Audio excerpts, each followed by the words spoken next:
You don't need a top shelf wide receiver to win it all if you're the Chiefs. Now, if you are other franchises, yes, you do, because you don't have 15. You don't need a top shelf wide receiver. You just need a top shelf pass catcher. Whether that is tight end, whether that is wide receiver, you need somebody who is that guy. And we saw a little bit of that this year in Green Bay. Green Bay didn't have that guy. Green Bay and Kansas City both decided to trade top 3 wide receivers. One of the craziest. It went vastly differently. And there are a lot of other factors. Don't just say, oh, well, if a lot of other factors. I understand that. But to just poo-poo away and say, yeah, you don't need a top shelf wide receiver, you got to have at least one dude. You do. And Travis Kelce is that guy. And until Travis Kelce is not that guy, the Chiefs don't need a top shelf wide receiver. But I do think you need at least one weapon on the offensive side who is that guy. From here on out, the Kansas City Chiefs, to me, put the blueprint together for how they're going to do things. You don't need Tyreek Hill, but you also need somebody other than just Joe Schmo. That's why they went out and they got MVS. That's why they went out and got Juju. It wouldn't stun me if they take a wide receiver, if they fall a little bit in the draft with the first pick and say, hey, that is going to be our dude for the next couple of years. Maybe that guy's not in this draft. Maybe nobody falls to them. Maybe a McDuffie does fall. And they're like, wow, that guy is legit. And he's a wide receiver. And they trade up to get him. They go from 32, technically 31, because Miami doesn't have a pick in this first round. Good job, Tom Brady and company. So maybe there's a stud wide receiver who falls. Maybe it's Quentin Johnson. Maybe they think Quentin Johnson is that guy, and he's sitting there at 26, and they're like, okay, it's not going to take that much to move up from 31 to 26. Let's go do that. Yeah. Maybe they don't, because they still got Travis Kelce, and then you go get somebody else. But eventually, I think you need one top shelf guy. Put Sky Moore, Kadarius Toney, MVS, go out and sign another, wide receiver who is a lot like a Juju Smith-Schuster. They still, I think I will be interested to see what they do with Justin Watson, because I think he's a serviceable guy. I don't think he's going to command a whole lot of money. Maybe next year you sign him to a 1-year deal and he balls out, and then he goes and becomes a free agent. But that is the number one thing I learned. Yeah, no, I'm with you on that. I think we learned that the Chiefs can kind of be really, really creative on what they want to do with pass catching and all that. The biggest thing that I learned watching this season and how it played out, this Chiefs defense is a chance to be real good. It is a chance to be real, real good. Because look at the guys that had to contribute and who all got better as this year went. First year and second year guys. That's the big thing for me. Every big guy we talked about and the way that they had to, strive and perform and were impact players, all young dudes. McDuffie, Watson, even Snead is still kind of in that group with being kind of a younger guy that can keep around for a little bit. Joshua Williams in there. Nick Bolton and Willie Gay are going to be your linebackers duo for probably at least another 2 years. Like, they're going to be right there playing well. George Karlaftis is playing well. Even Mike Deanna's kind of a fringe point with some of that stuff, but overall, that defense is young, and it got better as the year went. I am very, very, very excited to see how that defense does next year. The second thing just goes to show you, if you are a top-tier team, if you are the Chiefs, if you are the Eagles, and the Eagles are a great example of this as well. If you are the Bengals, if you are the Bills, if you are the Ravens, if you are the 49ers, and it'll be interesting because the 49ers don't have any draft picks, but just how immediate impact rookies can be on your team. The draft is so important for the guys in the top 10 because you cannot miss on those top 10 picks. No, you can't. You cannot. Can't miss a top 10 pick. But it shows you, if you are a elite team, just how big to keep your window open it is if you draft the right guys and you have the right players around you. The only reason the Chiefs rookies are making an impact to me is, one, because of Patrick Mahomes. He cures and he covers up a lot of weaknesses. Chris Jones, he cures a lot of weaknesses. But those rookies that had that big of an impact, and that's why rounds 5, 6, and 7 are so important for depth. Rounds 5, 6, and 7, I don't think they're house money, but they're not deathly important to succeed. But if you do hit on them, you're swimming with the big dogs. Yeah. And that is why I thought this year showed just how important rookies are if you are a top shelf team, just how big of an impact they can make. I'm fully with you. The rookies and being able to draft well is so important. The second biggest thing for me, this Chiefs offense will forever be tied with how great it can be to its offensive line play. I do not think it will be the sink or swim factor because Patrick Mahomes is your sink or swim factor, but this offensive line will always have a way to either raise this team's potential or sink it. Because we talked about in any of their losses this year, anytime they struggled to put up points, it was always the offensive line having struggles. Then against Philadelphia, one of their greatest, if not their greatest game of the year, that offensive line showed out. As long as they can have a healthy unit up front and a good, strong 1 through 5 up front, that will make every piece of their play calling, their schematics, everything so much easier. It's never going to be the thing that completely brings them down and causes what you would consider to be a slump. But their offensive line, if it is bad or mediocre or not good enough, it will be a thing we can guarantee will hold this team back. That's my number 3. Your offensive line. It's so important. It is so important. You heard Kerry Williams, 8-year NFL vet, Super Bowl champ. Your offensive line has to be good. It has to be good. And you've got to have depth. Ask the Bengals. The reason why the Chiefs beat the Bengals is because there are 2 instances in the last 3 years that just scream depth at O-line is important. The Chiefs in the Super Bowl and the Cincinnati Bengals in the AFC title game over the last 3 years. It is that important to have guys. Now, I don't think you just say, oh, I'm going to sell the farm. You still have to be smart about it. But if you can find offensive linemen in the draft, and you're going to have to pay a couple big bucks. The Chiefs are paying big bucks to Tooney. They're technically paying big bucks for Orlando Brown because he's making $17 million to the cap hit this year. But you got to find 3 others somewhere else.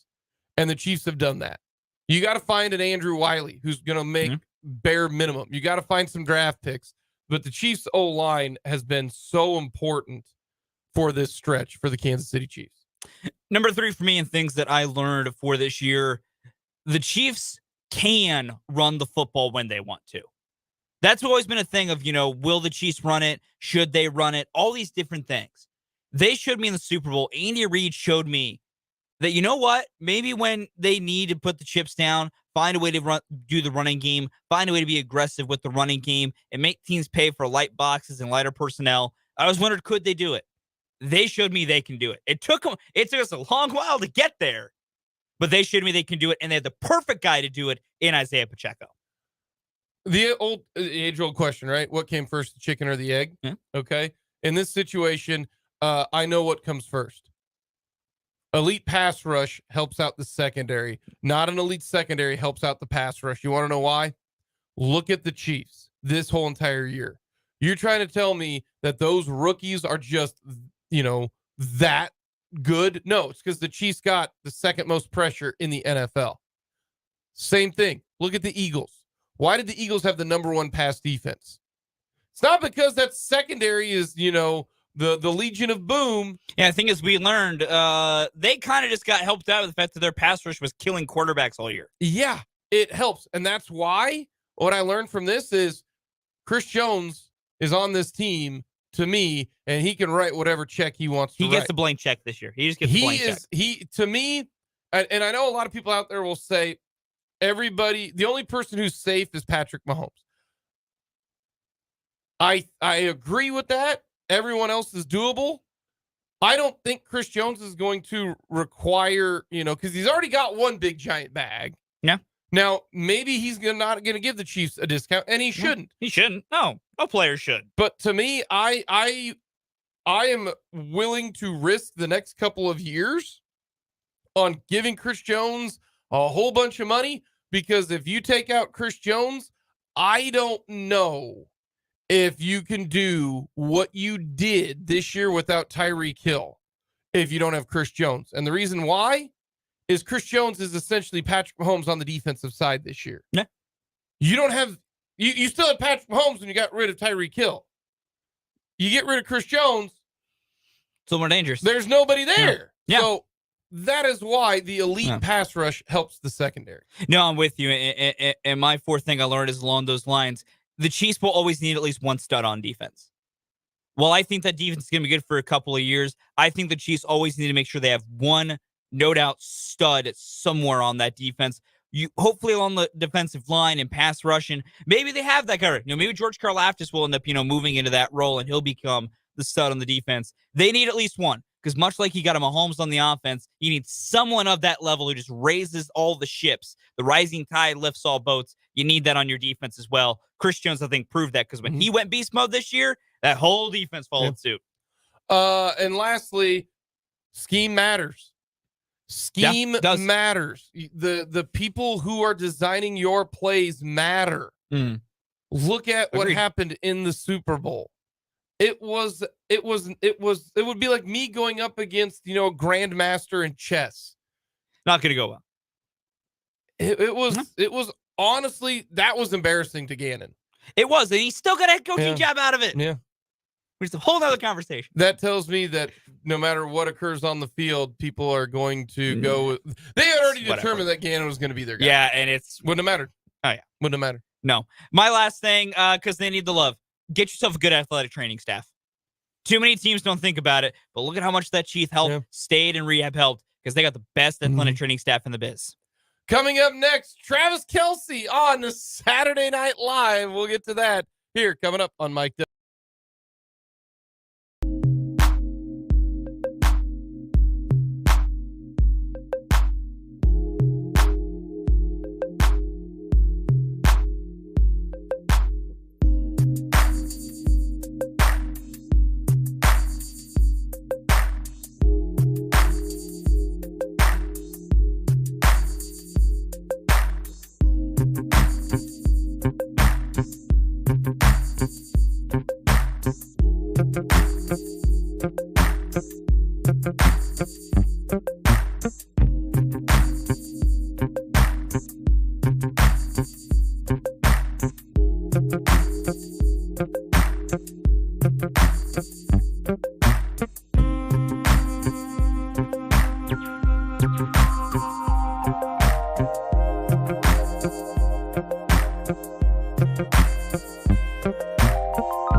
Travis Kelce to host Saturday Night Live with the New York, musical Saturday guest, Kelsey Ballerini.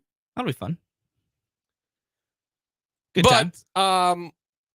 That'll be our list. Everyone loves the list today. What athletes do you want to see host Saturday Night Live? Okay. That's what we want to see. I think this is great. This is our off season. This is the time that you get to have fun. From the Big O Tires text line, thoughts on Kelce using his 15 minutes of fame to be on SNL and many other programs? Do you think he'll be mentally ready for next year? Or will he be like Dwayne Wade when he was on every commercial and every show? Now, see, this isn't new to Kelce. No. He was on his own dating show. Yes. And the next year, he was awesome. God, let's all remember that catching Kelce was a thing. That was a thing. He says, I can't remember one of the interviews he said, but he's like, yeah, I regret doing that. I don't blame you, Trev. I don't blame you, dude. I shouldn't have done that. Great content out of that show, though. Oh, it was fantastic. Great content. No, I don't think you have to worry about that. And the whole point of being the champ and doing all that is you get to do other fun things like that. I mean, let's remember, gang, Travis Kelce just did an entire NFL regular season where he did a podcast every Wednesday. Tuesday. Yeah. The Tuesday dropped Wednesday. Yeah. You're right. Yeah. Because that is their off days on Tuesday. Yeah. But like literally, like Trav just did an entire season with a thing you could call a distraction. He just, casually put up one of his another greatest seasons ever. Like, I get the idea. I get the thought. Like, I'm not trying to take any shot at you, Texter, here. It's nothing there. We appreciate the interaction. Mm-hmm. But it's just, it's going to be fine. Athletes have earned this. I'm a big let athletes show the personality guy. We all know this. I don't want to be robots. No, let him have fun. It's not going to bother anything. Also, anything with Dwayne Wade slowing down was he just got old and his knees broke. Yeah. Like, that's what happened to Dwayne Wade. It wasn't distractions. It's he's got old and his knees broke. Yeah. From the Big O Tires text line, let the man live. He earned everything coming his way. Dig right. Why do we as fans feel like we need to control players' lives? Thank you. Also, preach to the choir. Big O Tires text line. Who would you want hosting Saturday Night Live as an athlete? Yeah. Who'd you pick? All right, there are two right now. Peyton Manning, he's already done it. He's awesome at it. He's great. Very good. Love Peyton. Very funny. John Daly. Wild. That would be wild. That would be wild. It insane. Really would. It would. So that is going to be our list coming up. Coming up next, though, big weekend at Hoops. We'll talk KU, Baylor, and K-State, Iowa State.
Of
hoops coming up.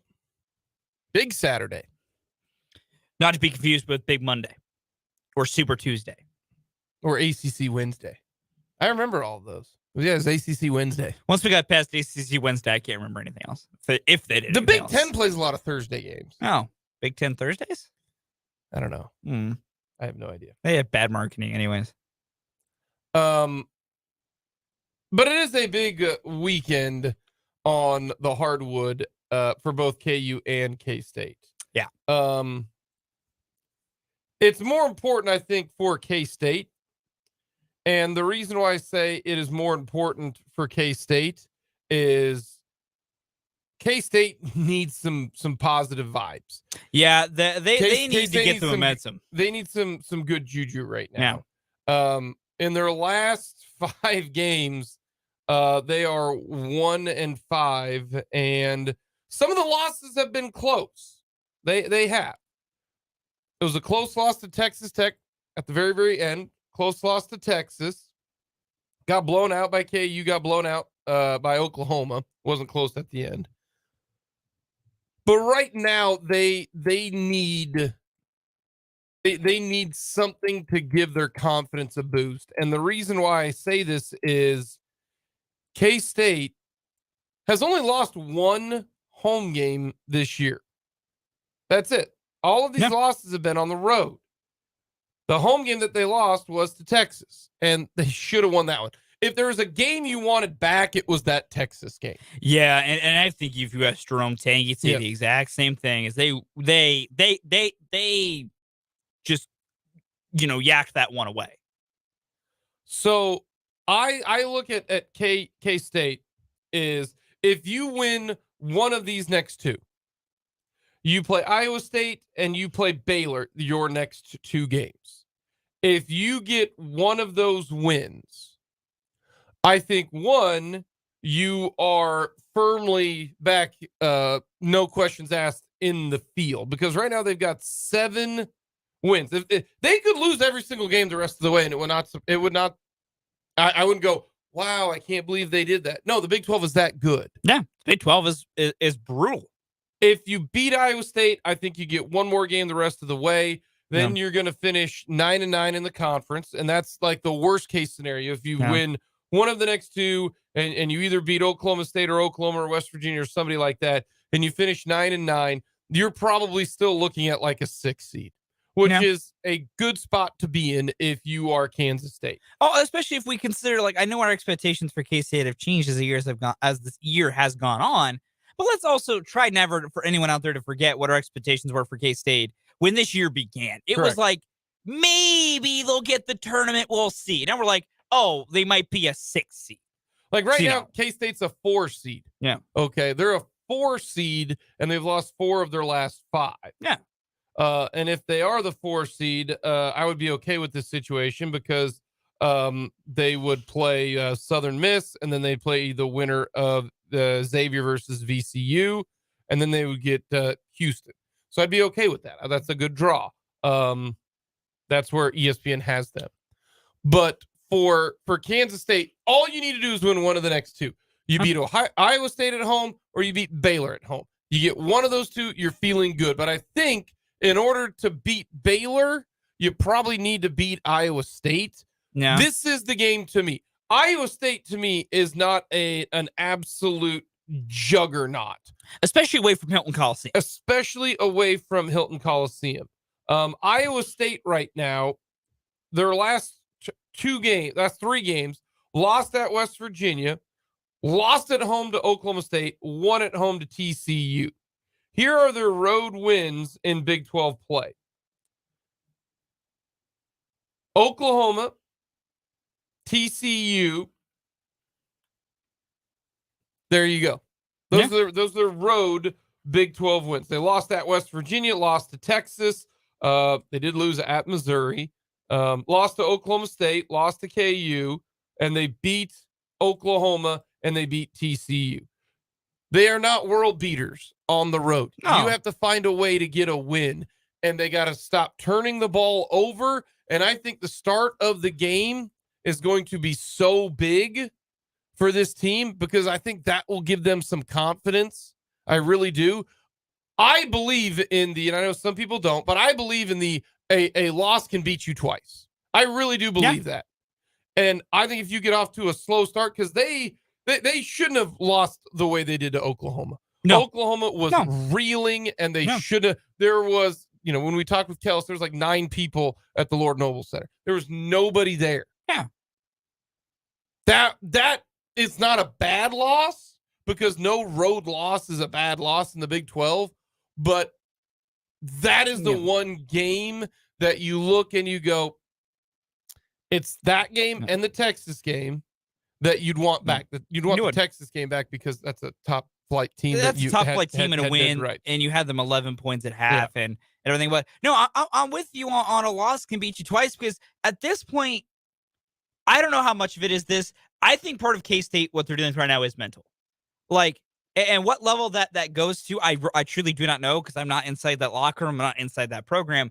But looking what's happening to K-State, there has to be a level of mental to this. That, they're playing so hot, playing so well, and then they've hit a wall. They have hit a skid that is due to a lot of self-inflicted wounds. I mean, turnovers are the biggest thing right now. They cannot stop turning the ball over, and a lot of those can become so mental. So, no, I'm with you. If they want to try and beat Baylor after this Iowa State game in Manhattan, they have to beat Iowa State. There is no way, in my opinion, that you could lose this game to Iowa State and find a way to shake up the vibes 3 days later to go beat Baylor, who is playing, as of now, the best basketball in the conference. I mean, Baylor is a buzzsaw right now. Like, KU plays them coming up on Saturday. We'll get to that game in a minute. Good luck, Kansas.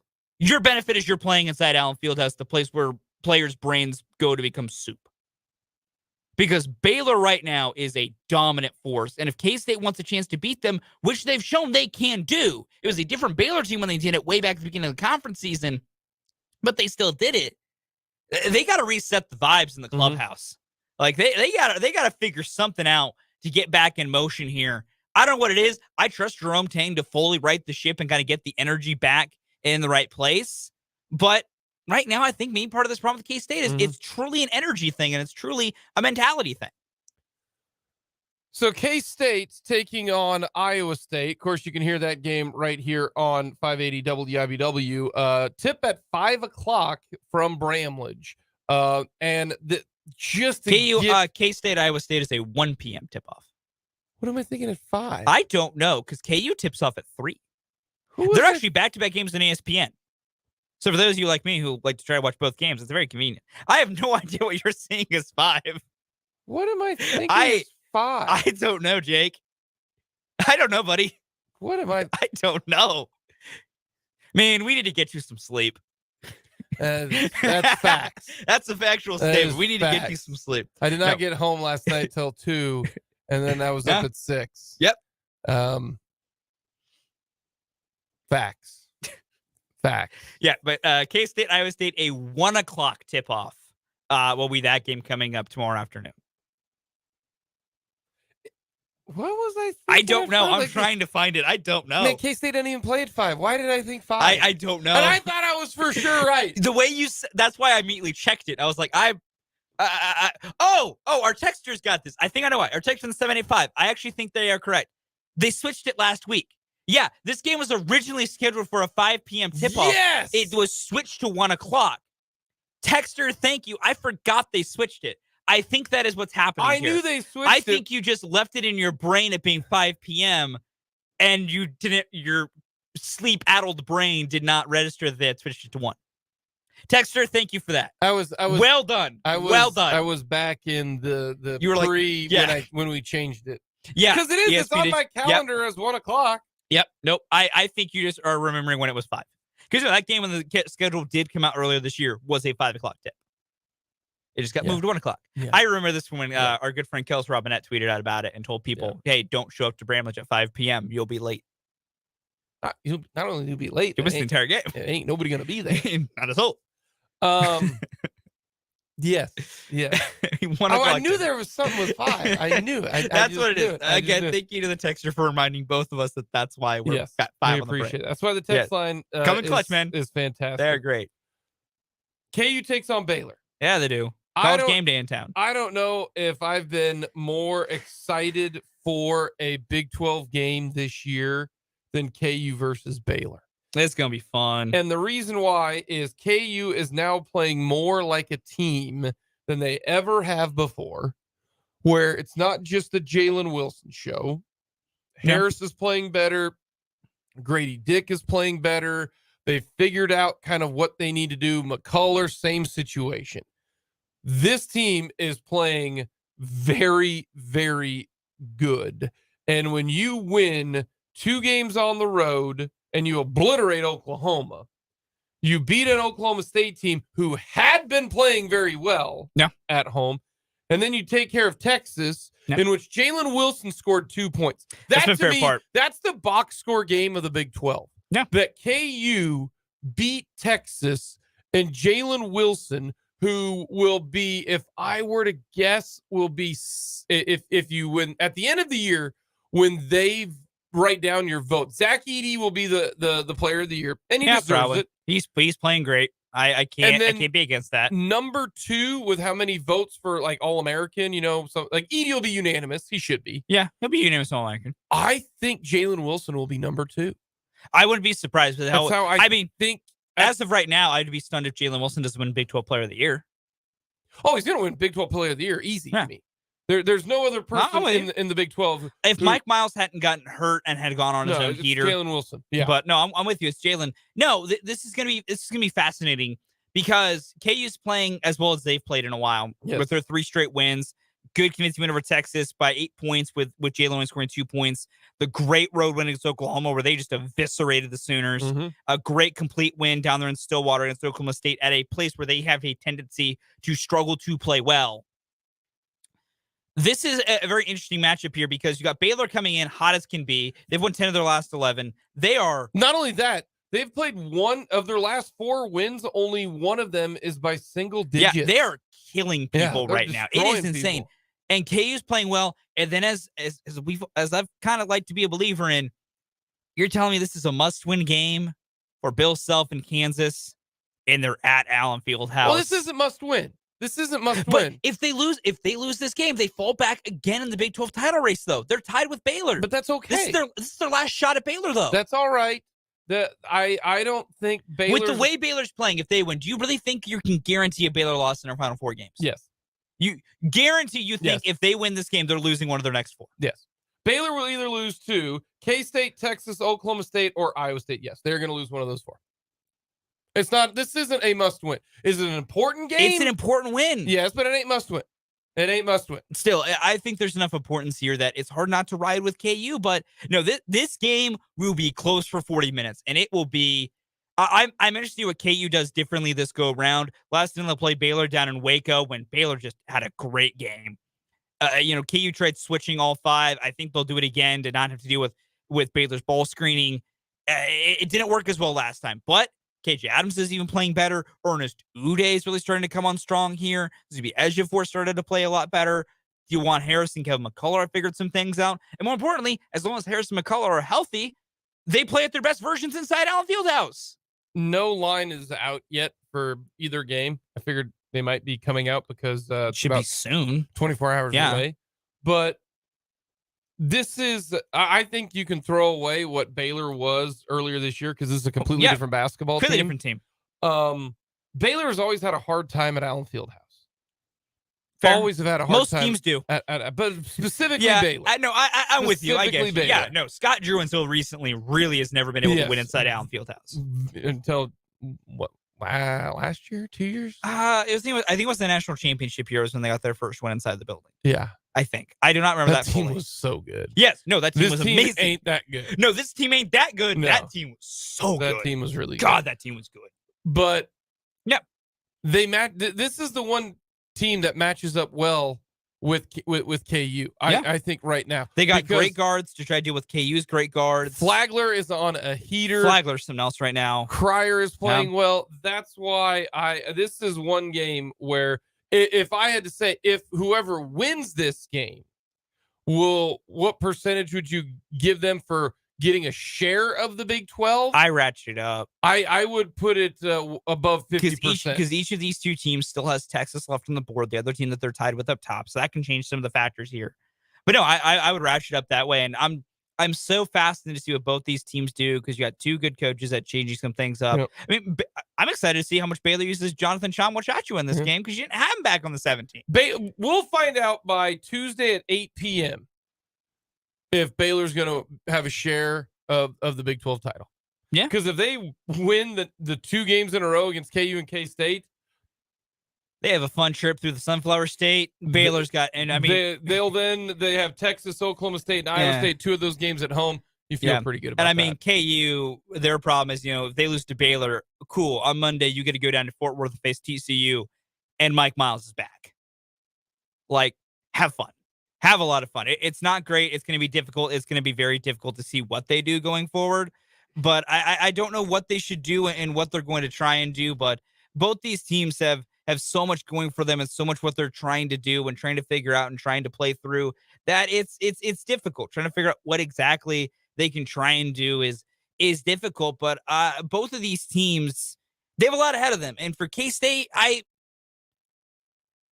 it's hard for me to pick either of these games. It really is. Because for K-State, I want to say that they'll be able to beat Iowa State. And I think they should. I will open that preface with that. I think they should beat Iowa State. You're playing an Iowa State team that doesn't play well away from Hilton Coliseum. An Iowa State team that you did play close back in Ames way back when. That game finished, I believe, as I pull up K-State's record here. Yeah, 80-76. That's a 4-point loss on the road in a very tough environment.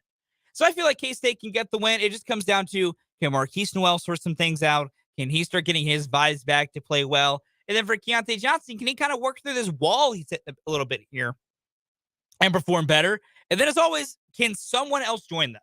Desi Sills, Naquan Tomlin, David Gasson, somebody, Cam Carter even, anybody. Can someone help them out?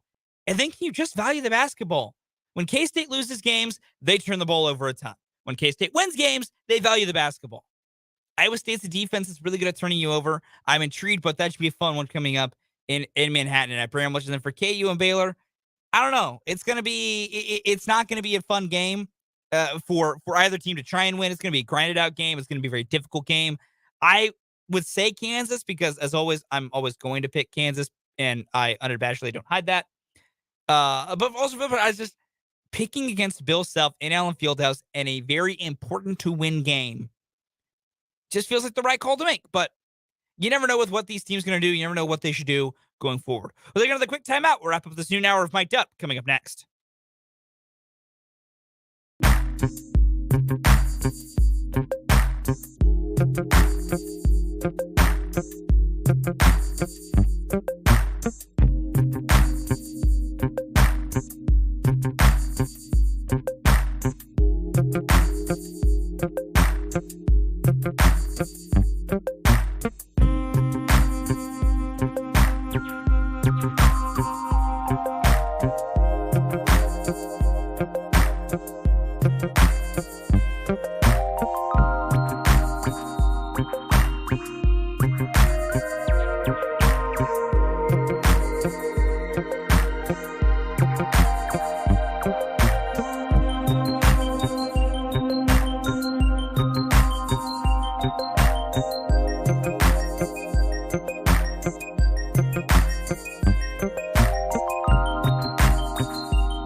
Wrapping up this noon hour of Mic'd Up here on 580 WIBAW.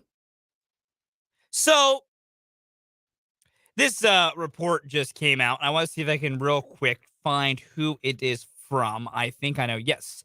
This is a report from Mike Garafolo of the NFL Network. The Jets are bringing in free agent quarterback Derek Carr for a visit this weekend. It's the second team he has visited with. He also visited with the Saints before he was released. He has now been released by the Raiders, so he's full-on free agent, baby. That's what Derek Carr is. And he will be visiting with the Jets today and chat them about their quarterback job. The Jets been pretty open about wanting a veteran quarterback this offseason, someone to kind of bridge with Zach Wilson and maybe mentor Zach Wilson. As a guy who came out as a noted, maybe Zach Wilson will be good guy, and that stock is crashed and burned. I think you just punt on Zach Wilson. He's more evidence of maybe we just need to stop believing anything in sports that was taught to us in 2020. I mean, that just on-field product. Please do not make that conspiracy theory-esque. But like,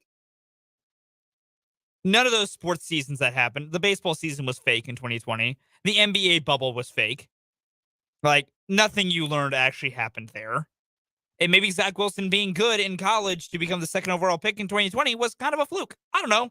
A lot of weird things happened on the field with sports that year.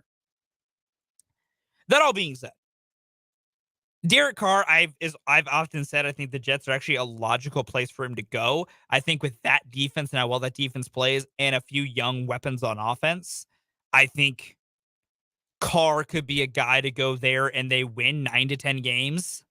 Like, I think Carr turns them into an actual, like, they were almost a playoff team last year with no quarterback.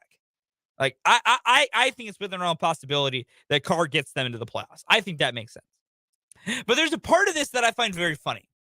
As we all know, New York, where the New York Jets play, well, they actually play New Jersey, but nonetheless, the Northeast, where the Jets play, gets pretty cold. You know, it gets cold a little earlier. It's a chilly part of the country being a Northeast. You know what Derek Carr historically is bad in? Cold weather. Like, I tried to hunt down the stat, and I couldn't find it, and I'm very disappointed. But Derek Carr is usually pretty bad when the weather turns cold. He's a California guy through and through. He was born in Fresno. He went to Fresno State. I mean, played in Oakland. Like, This guy has never really been a cold weather dude. So I do find it fascinating that one of the teams he might willingly choose to go to is a team where he would probably, for a good chunk of the year, have to play outside in cold weather in New York. I personally find that very, very funny. But overall, I do feel, all jokes aside, the Jets are probably the best spot for Derek Carr to go to. I mean, Derek Carr and Jimmy Garoppolo should be a New York Jet this coming season in 2023. Either of those two guys with that defense will take them into the playoffs. Will it win them anything big outside of just getting to the playoffs? I don't know. I don't think so. But are both of those guys an upgrade, and where if you get lucky and get hot, maybe can you make a really crazy run? I mean, maybe. They're definitely an upgrade over what you had, because what you had was so bad. But we'll see what happens. But new league year begins next month. We'll see what kind of crazy things start to shake out as we go here. That'll do it for the noon hour of My Depth. Coming up in the 1 o'clock hour of the program, everyone knows the list. Athletes Toast SNL will also be joined by Seth Keysor of the Chief of the North newsletter.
It's just a regular Friday.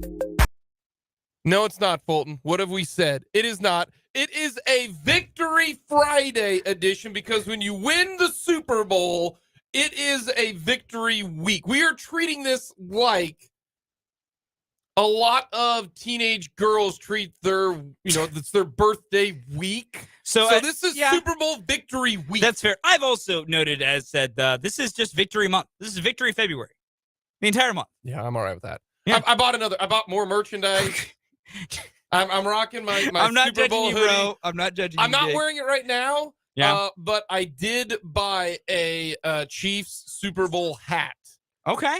Does it have the logo? It does. Okay. It does. For those of you who don't know, I think it's fantastic advice. Yes. It's great advice from our late great Therese. The late great Therese Paylor said, when you buy merchandise, buy it with the logo. Don't buy it where it just says Super Bowl, 57. You want the actual logo. No, you need that Super Bowl logo on it. And it's so true because all the stuff that I have from Super Bowl 54 has the logo on it. Yep. And I'm like, I will never, ever deviate from that. Oh, Same yeah, thing 100%. If the Royals ever do win a World Series, if my beloved Ichabods ever win a national title, we can hope, buddy. We will have that. We can hope, Jake. But right now, we're going to talk all things Chiefs with Seth Keysor, who has the best newsletter when it comes to the Kansas City Chiefs, folks. It's called Chief of the North newsletter. It is amazing. A great recap of the Super Bowl. You can follow him on Twitter at RealMNChiefsFan. Seth joining us all the way from the great state of Lakes.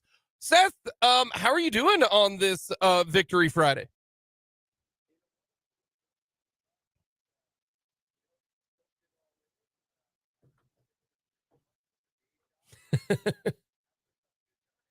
I gotta know, have you bought any merchandise yet?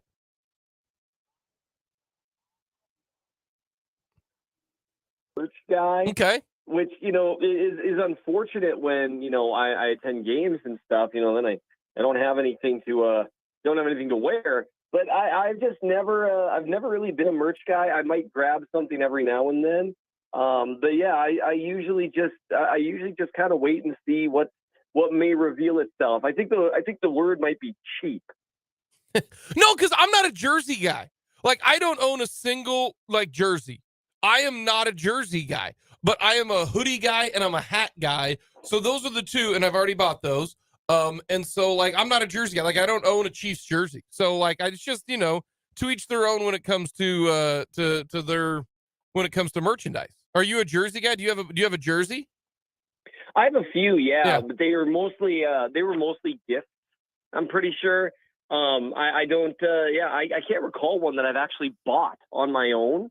I think they've just been gifts from family members, Christmas stuff and that kind of stuff. So I've got a few of those, and I usually retire those as I get older and I keep growing. It's a strange thing. Haven't quite figured that out yet. But I usually retire most of them. The only one that I still have, I think, is a Jamal Charles one. That one I'll probably be keeping. All right. When it comes to the game, we as the Kingdom, we like to remember games by very specific situations. The Lynn Elliott game, the no punt game, the no touchdown game, the forward progress game, if you will. The Super Bowl in 54, that's Jet Chip Wasp. How will you remember this one? What is there a play? Is there something, a stat, a number? What do you think this game will be remembered by? It would be one of two things for me. It would either be the scramble, which of course was an incredible moment with Mahomes in the fourth quarter. I think he raised the win probability on that scramble. I think the Chiefs were at 60% or something to 89% after that scramble. Mm-hmm. And so it'd either be that or what I titled my last film review. Well, not my last one, the last one in time. I'm going to write a few more. I entitled it The Mismatch, and the Chiefs offensive line that dominated the Super Bowl. Because in the weeks leading into it, it was, that was the mismatch. That was the thing that might cost the Chiefs the Super Bowl because they were going to be overwhelmed by the Eagles' very talented defensive line. And turns out, not quite how it went down. Do you think the O-line for the Chiefs is underrated and they didn't get enough love because of it? Because if you look at all the advanced numbers and rankings and everything, the Chiefs had one of the better offensive lines, top 5 offensive line in the NFL, but nobody talked about that. Do you think they went in a little bit underrated and under talked about? I think that some of Orlando Brown's struggles in pass protection earlier in the season were still fresh in people's minds. A first impression is a lasting one.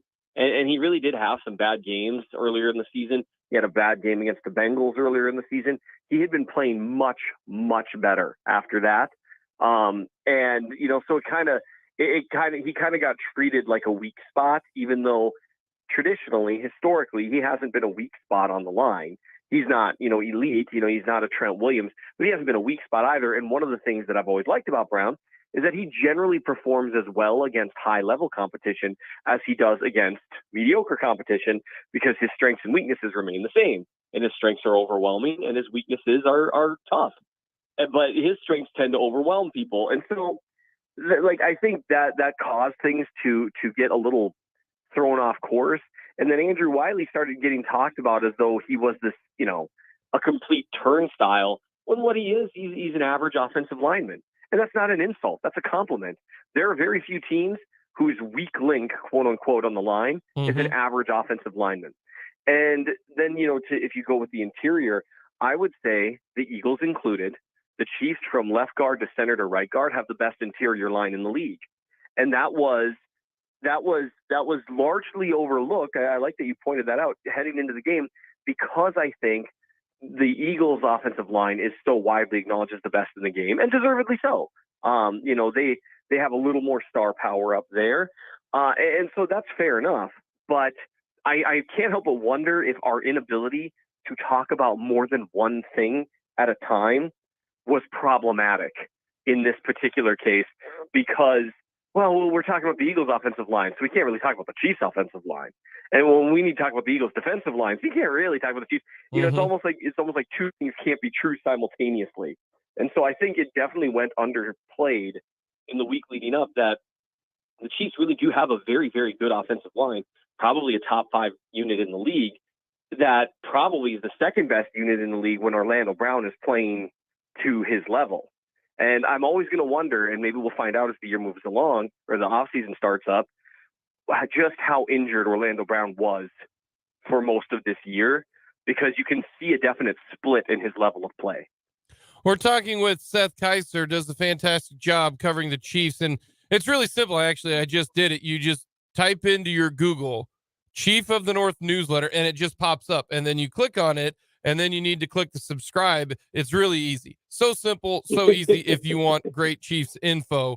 And explain to me this. Can a team give up 35 points and play well on defense? Because a part of me is like, I thought they played all right on defense. They made the Eagles work a lot harder than the Chiefs certainly did, because my goodness, Andy Reid put now Arizona head coach Jonathan Gannon in a turnstile, as you kind of referenced, because they were open all over the place.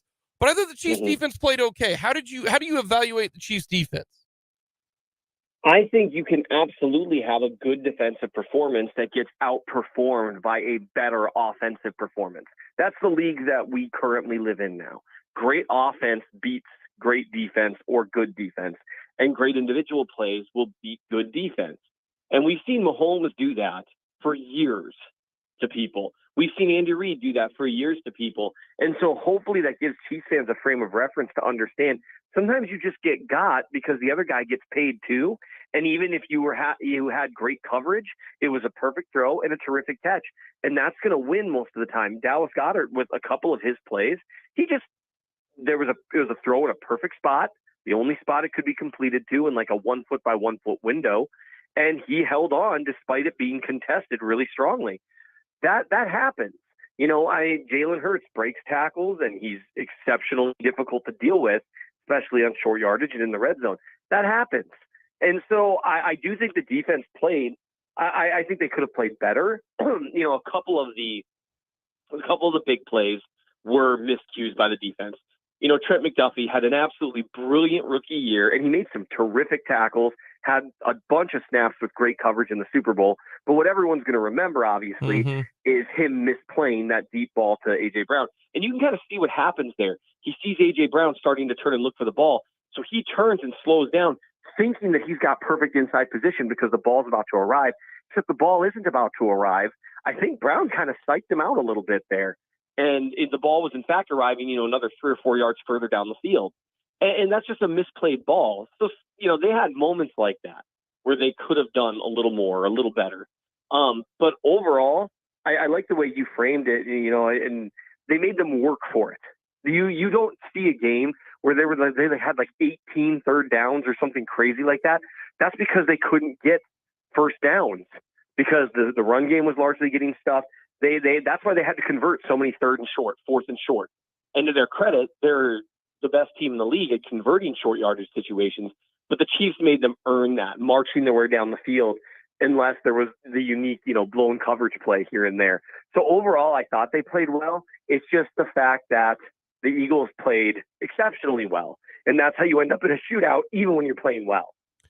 I want to know what coin, and the answer is you'd like to have both, and I understand that, but that's not what I'm looking for. If you could choose one of the two, to me, this game had a very good game manager. Nick Sirianni knows his team so well. He knows, hey, we're going to go for it on fourth down. We know that the sum of the parts are the reason why we're good. I know if I get to 3rd and 1, we're going to get a first down. I know that. And that's why I thought it was a brilliant game plan by Nick Sirianni, and he pushed every single button correct, maybe except for one, but it's hard to fault a guy for punting it on your own 30-yard line. So I get why he didn't go for that one. Versus a play designer and schemer in Andy Reid, because they did. You don't get that wide open for touchdowns and Kelsey open in the middle of the field just by happenstance. What would you rather have? A great game manager and game, coach who knows his team so well and puts them in the best situation, or the schemer who can just make a terrific adjustments and make it all work? What would you rather have? In theory, I'm going to cheat and say I'd want both, right? Mm-hmm. I want a guy who can both understand the ebbs and flows of the team, understand how to motivate guys. And this is where there's a lot of kind of misunderstanding when we have offensive coordinators hired or defensive coordinators hired as head coaches. There's more to head coaching. There's a lot more X's and O's in head coaching or in coordinating than head coaching. Head coaching has a ton of X's and O's too, but it also has the people factor, the leadership factor, the ability to get buy-in factor. All those things, those are people skills. And you also need to know what you can and can't do. You need to be able to self-scout. You need to be charismatic. You need to get guys to follow you. I mean, it's an incredibly tough job, all while still having good enough X's and O's knowledge to be able to manage all those things. So I would say that if I had to pick one for the for a head coach, I would pick the one who is able to motivate and get his guys going, get a buy-in from everyone, create that good culture, because you assume there's going to be some baseline level of X's and O's at that point, right? But you can hire good coordinators. You can hire guys who know X's and O's, and and as long as you're a guy who's a good teacher, you can work through those things. But what separates Andy Reid, and this is again why I'm cheating, from most coaches, is that he has both. Now, there used to be a lot of jokes about his game management and that kind of stuff. I think he put a lot of that to bed in these playoffs and the Super Bowl. It's hard to think of a game management moment that Reid didn't handle well. There's a few here and there, but that has gotten so much better over the years as he's learned. And so he's remained an X's and O's guru. He's also a guy that players love and play hard for, who teaches not just his players, but his coaching staff really well. And so he's able to you kind of get to live in the best of both worlds with a coach like Andy Reid. All righty, my last two for the road for you, Seth. Very simple, very easy. Congratulations. Brett Veach calls you up and says, hey, Seth, you get to make one move this offseason for me. And you're like, wow, that's awesome, Brett. Thank you so much. What is the move that you are going to make? One off-season move. Yeah, you get to control, whether it be, Orlando, you get to decide on Orlando Brown, you get to decide on Chris Jones or Juju or any move. What move are you making? Signing one of the better defensive linemen available in free agency. That would be the move on me. And you can insert name here. There's going to be a preference issue there, but I think that'd be the move that I would make. Okay. And lastly, how many Super Bowl rings does Patrick Mahomes have when he decides to sit on a beach and look into a camera and say, guys, I'm done. I'm retired? I think he wins 5 total. So 3 more after this. Right, which is actually, it's kind of funny because you've got 2 in 5 years. The pace he's on, another 10 years, you'd think he'd get 6 total. I think it's going to be 5, and I think a lot of people are going to have a lot of fun arguing about who the greatest of all time is after that. Seth, thank you so much for the time. We appreciate it as always. Stay warm up there, all right? All right, thanks for having me. Seth Keysor, fantastic newsletter, does a great job breaking it all down. Just Google Chief in the North newsletter. Terrific stuff. Coming up next, SNL hosts that we would want as athletes. That's next here on Mike.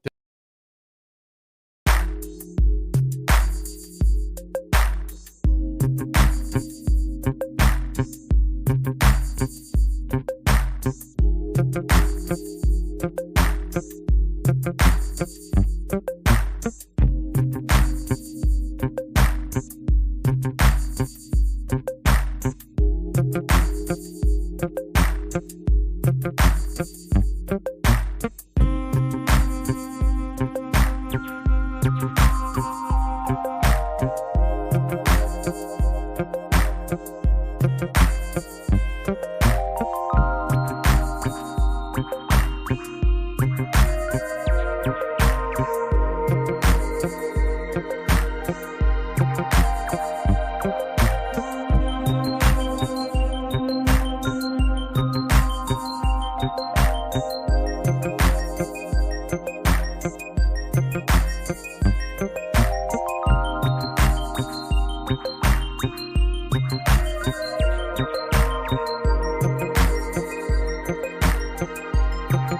Everyone loves the list in light of Travis Kelce hosting Saturday Night Live on March the 4th.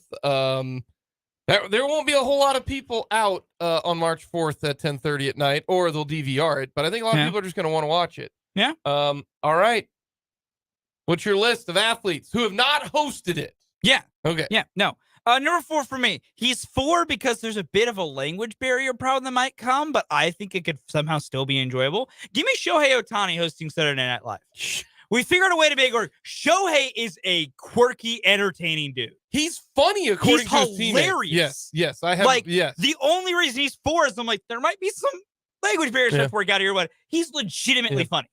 Number 4 for me, Mike Tyson. Yeah. I want Iron Mike to do it. Yeah, Mike Tyson would be fun. Mike would be fun. I think they could have some fun with that. I think he really could. Mike Tyson, number 4. Number 3 for me, my only combat sports athlete on this list, Israel Adesanya from the UFC. Izzy's a weird dude, but is also a very fun and entertaining guy. I think Izzy could have some fun with it. Yeah, I have no clue who that is. That's fair. No, that's fair. That's my realm, not your realm. No, I understand. Yeah. I understand. Number 3 for me, Chris Jones. I think Chris Jones would be hilarious as an SNL host because he's so big. Yeah. He's so 6'6", big. 310. Yeah, he's so big. Yeah, so I'm going to go with Chris Jones because I want to keep kind of my guys. Okay, that's very fair. Number 2 for me, give me George Kittle on Saturday Night Live. Give me George Kittle just getting to be an absolute goofball. I think that would be absolutely hilarious.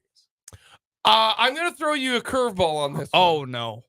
Number 2 for me. Oh, no. I want Alex Morgan to host SNL. Okay.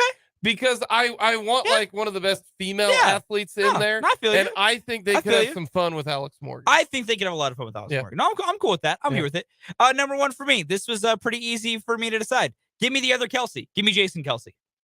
Both of them are hilarious. Give me the other one. I think he's going to make an appearance. He will. I think he might make an appearance. I hope he does. Travis. I think Jason should get to host. They're both funny. They're both I would love hysterical. to see. I would love to see Jason out there. Number one for me. I can't believe he hasn't done it.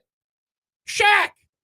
Yeah, How that's is fair. Shaq not hosted SNL? Shaq's great. Shaq is Shaq's the best. fantastic. Yeah, I think Shaq's Shaq the best. would be no. I thought about putting Jason Kelsey on there. But Jason was my number one easy. I think he's going to end up making a He pick. might show up, but he hasn't hosted. If I they- need him to host. If they don't have him there, they blew an opportunity. Oh, I agree. Huge opportunity. Coming up next, we got a lot to get to on this edition of Mic'd Up. Eric Bieniemy looks like he's going to Washington.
Edition of On Second Thought. And we are going to talk with John Morris, voice of the Baylor Bears. Sick 'em. To preview Baylor versus KU Saturday. Game day. The bus has arrived in Lawrence. Can't confirm. College game day came to KU for football and for basketball. Yeah, it's great, isn't it? How many? It's great, isn't it? How many schools can say that I don't know. in the same year? I'm surprised game day hasn't. Like, I'm going to see if they've acknowledged that, because that's like a pretty decent thing. It's like, how many have gone to the same place? Have they gone to the same place twice in a year, as far as football and basketball? Yeah. Like, did game day go to Alabama this year because Alabama? I believe they did. Look at that, KU and Alabama. Linked. How about that? Yeah, they must not have made a note about it, because when they announced that they were going to Lawrence, they said nothing else alongside it, which I assume is when they would say, this is the XYZ time. Mm-hmm. I don't know. So we'll talk a little Bears basketball coming up at the top of the hour against the Jayhawks. But the news today, Ian Rappaport announcing that the Commanders and Chiefs offensive coordinator Eric Bieniemy have mutual interest, and it's trending in the right direction. Both sides are working through specifics, but Bieniemy is the top choice if all goes well to be the OC of the Commanders. Now, it's not official yet, but no. Ian Rappaport says with the expected OC opening in Kansas City, Matt Nagy quickly emerges as a top choice to fill Eric Bieniemy's shoes as the Chiefs complete their process.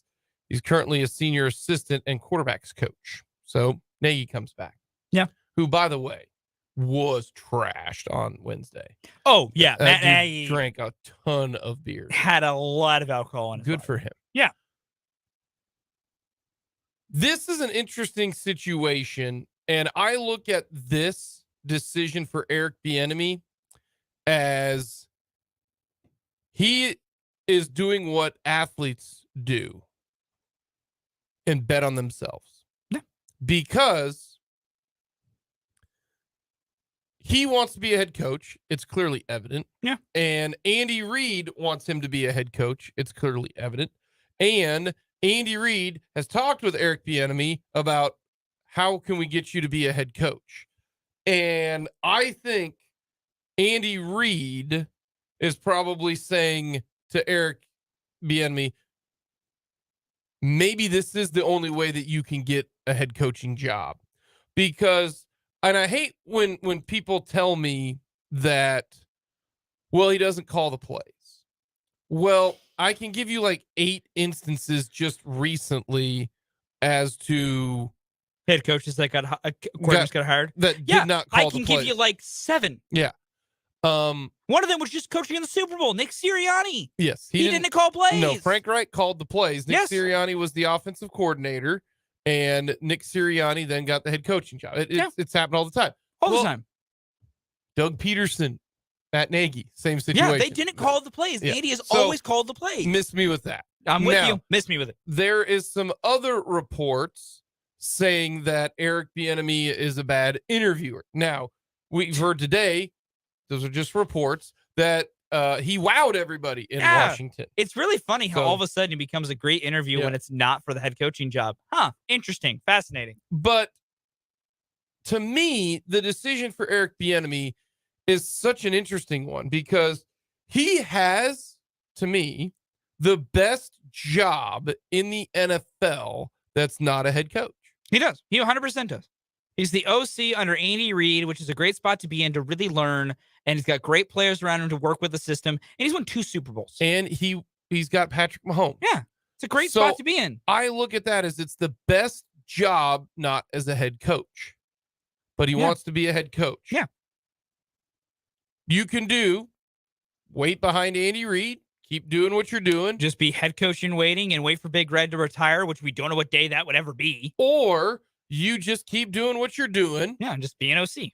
And somebody will hopefully give you an opportunity. Yeah. Even though you've interviewed 17 times, I think for 15. 16 times for 15 teams. The Jets have interviewed him twice. Okay. That is what came out in a report in the Ringer today. He's had 15 teams interview him. Yep. So roughly half the league. Yep. So you just keep waiting, keep doing what you're doing, and Eric Bieniemy will eventually become a head coach. Eric Bieniemy is 53 years old. So you just keep doing what you're doing. Being the OC, cranking out titles and hosting AFC title games and everything. You just keep doing that. Championship factory. And eventually you are going to get that job. You would like to think so. You would like to think, right? You'd like to believe so. Or you go the route of what he is doing here. Yeah. You go become an OC elsewhere to try to squash all of the, it's my offense, it's everything. Yeah. But what's funny is that he might not even call the plays if he gets the head coaching gig. Like there are a lot of head coaches who don't call plays. Yeah, there are a ton that don't call plays. There are tons of people who say that coaches shouldn't call plays. It makes their life actually easier. Yeah. Like this whole thing is so frustrating because Eric Bieniemy is being made to jump through hoops that no other coordinator has to be forced to jump through. Would you like to know some of the coaches that have been hired over Eric Bieniemy and this little cycle of the teams that have interviewed him and didn't hire him? Well, here's the only coach that you need to say. You only need to say one. They hired Urban Meyer over Eric Bieniemy. And you want to talk to me about culture and respect and all of that. Yeah, you want to talk Urban Meyer. Like there have been 16 coaches hired essentially for these jobs in these cycles while Eric Bieniemy's been passed over. Only 3 of them have made the playoffs. Bruce Arians, Brandon Staley, Zach Taylor. Those are the 13, never been there. 7 of them have been fired. Adam Gase, Urban Meyer, Nathaniel Hackett, David Culley, Brian Flores, Joe Judge, and Matt Rule. Well, Nick Sirianni made it. It wasn't the same cycle. It's not being considered or a job he interviewed for. Oh, okay, gotcha. That's it. Gotcha. Like these are directly spots he could have gone to. Sorry, that needed to be clarified. Yeah. But yeah, no, like this whole thing is just so frustrating to me. And you know, we have a text from 75 hours. You know, why would he go from the Commanders to the Chiefs? It's because he wants to be a head coach. And he doesn't think there's league, no other way that he can get and the thing is, he's to right. be a head coach. The league has basically told him. They have all but said the words out loud. Eric Bieniemy, as long as you are working for the Chiefs under Andy Reid, we're not going to give you a fair shake. And it's complete crap. And that's why it's I not say fair. He's betting on himself. Yeah. Because here are the outcomes, and I think there's only 2 of them. That's it. It is you go to Washington, you become the OC. Ron Rivera says you are your own offensive You get mind. reign of the Right. offense. You're going to do everything. All right. And he crushes it. And whoever's their quarterback, because right now it's Sam Howell. Good luck with that. I don't know if you want to hitch your wagon if you're Eric Bieniemy to Sam Howell. I don't. But you crush it, Yeah. and your offense is good, and then people then go, wow, it's not just that. Okay? Yeah. That is one thing that happens. The second thing that happens, really, and there's The two, one that the NFL is banking on. well, and there's 2 aspects of it, of this one. There's one where he goes to Washington and he crushes it. Yep. He goes to Washington. He doesn't do well because you have Sam Howell and everything. He has no quarterback. Does not matter. Yeah. It's a bad situation. Yeah. Then it will be, well, it was all Andy Reid. Yep. Which is a negative. Yep. But here's the other thing. And I think this is something that a lot of people don't realize, is that there's a decent chance that the Commanders are going to be up for sale. Yep. And that finally Crazy Pants is going to sell the team. Yeah, ultimate sicko, terrible human being finally doesn't get to be an owner anymore. Yes. Took us long enough. So he's going to sell the team. Yeah. What happens when somebody takes over as a new owner? They want to get their own guys in there. They want to hire clean their house. own GM. Yep. What is that GM going to want to do? He wants his own coaching hire staff. his own coaching staff. Yep. What is that coaching staff going to do? Hire their own coordinators. His own coordinator. Assistants. Yep. And that's, to me, the scary part about this. If he would go to the Steelers, if he would go to the Ravens, if he would go to the Eagles, if he were to go to the Bills, if he were to go to the Bengals, if he were to go to, somewhere that the head coach is not going to get fired. Yeah. McDermott ain't getting fired, somebody like that. Then it gives you a little bit more time. But because I don't know if Ron Rivera is going to be there next year, because Ron Rivera's on a short leash. This is his 4th year. Yeah. And if you've got a new owner and a GM who might be gone, that head coach is probably not going to be there. And if the head coach is not there, then assistants usually follow. Yeah. And maybe maybe because you can sign a contract that says I'm a 2-year offensive coordinator for the Washington. And it doesn't matter if you fire the GM. Doesn't matter if you fire the owner. If you've got a contract with that entity, then but what will they do? It's very difficult to get out of those types of things. Well, what they'll do is they'll just buy you out of it because the new owner is going to want his guys. That's why, to me, this is the ultimate bet on yourself 1-year situation for Eric Bieniemy. But the thing about it is, and Seth Keysor just put this out there to a T when it comes to this. Being a head coach is not all about X's and O's. No. It is about what you bring to the table culture-wise. Andy Reid is the perfect example. When he took over the Chiefs, they were a disaster. A dumpster fire.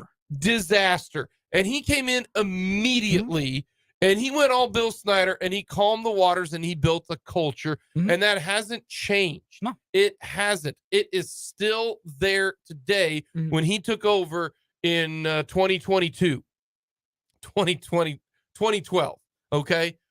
It's more about that. Can you relate to your players? Can you get your players to play for you? Do you manage people the right way? Yeah. That's the first thing. There's a reason why the Ravens are really good. The Chiefs have been really good. The Steelers have been great. There is a reason the Steelers have never had a losing record to Mike Tomlin. That man runs a perfect ship. And that's the reason why it's not just X's and O's. And so you have to be a great leader of that locker room and listen to the players speak on Eric Bieniemy. Nothing but respect. Nothing but love for this guy. He talks all the time about, it's beyond just how good of athletes they're on the field. It's about being good men, in the community. It's just, I need everyone to just miss me with the excuses they want to keep making for Eric Bieniemy hasn't gotten a job. There's other stuff at play here, more than likely. It's not, very simple. But look, everything people want to tell me about why Eric Bieniemy doesn't have a job, I can point to you to a white head coach who didn't have to go through those hoops. And I know it's so much more difficult than that, and I don't want to boil it down to just to this. But Eric Bieniemy is the picture-perfect reason. It's a factor. It's one of the factors. Is the picture-perfect reason why Brian Flores was suing the NFL. Because of this crap right here. And I look at the NFL right now or this decision for Eric Bieniemy is so much. I have to do this because I don't think that I will be able to he has sleep at night. I'm going to give this a go. I'm willing to risk it all. Yeah, he is having to risk more than any other coordinator has had to do to try and get the job he is dreaming about having. Yeah. Because for whatever asinine reason that exists, owners and GMs are like, oh, we can't have that guy when they are hiring worse idiots who they glance over the exact same things they say. We'll get a quick timeout. I want to get to something that's important about the Chiefs that I didn't realize until I woke up this morning delirious. We're going to talk about health. That's coming up next here on Mike Down.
One aspect that we haven't discussed when it comes to the Chiefs and this season.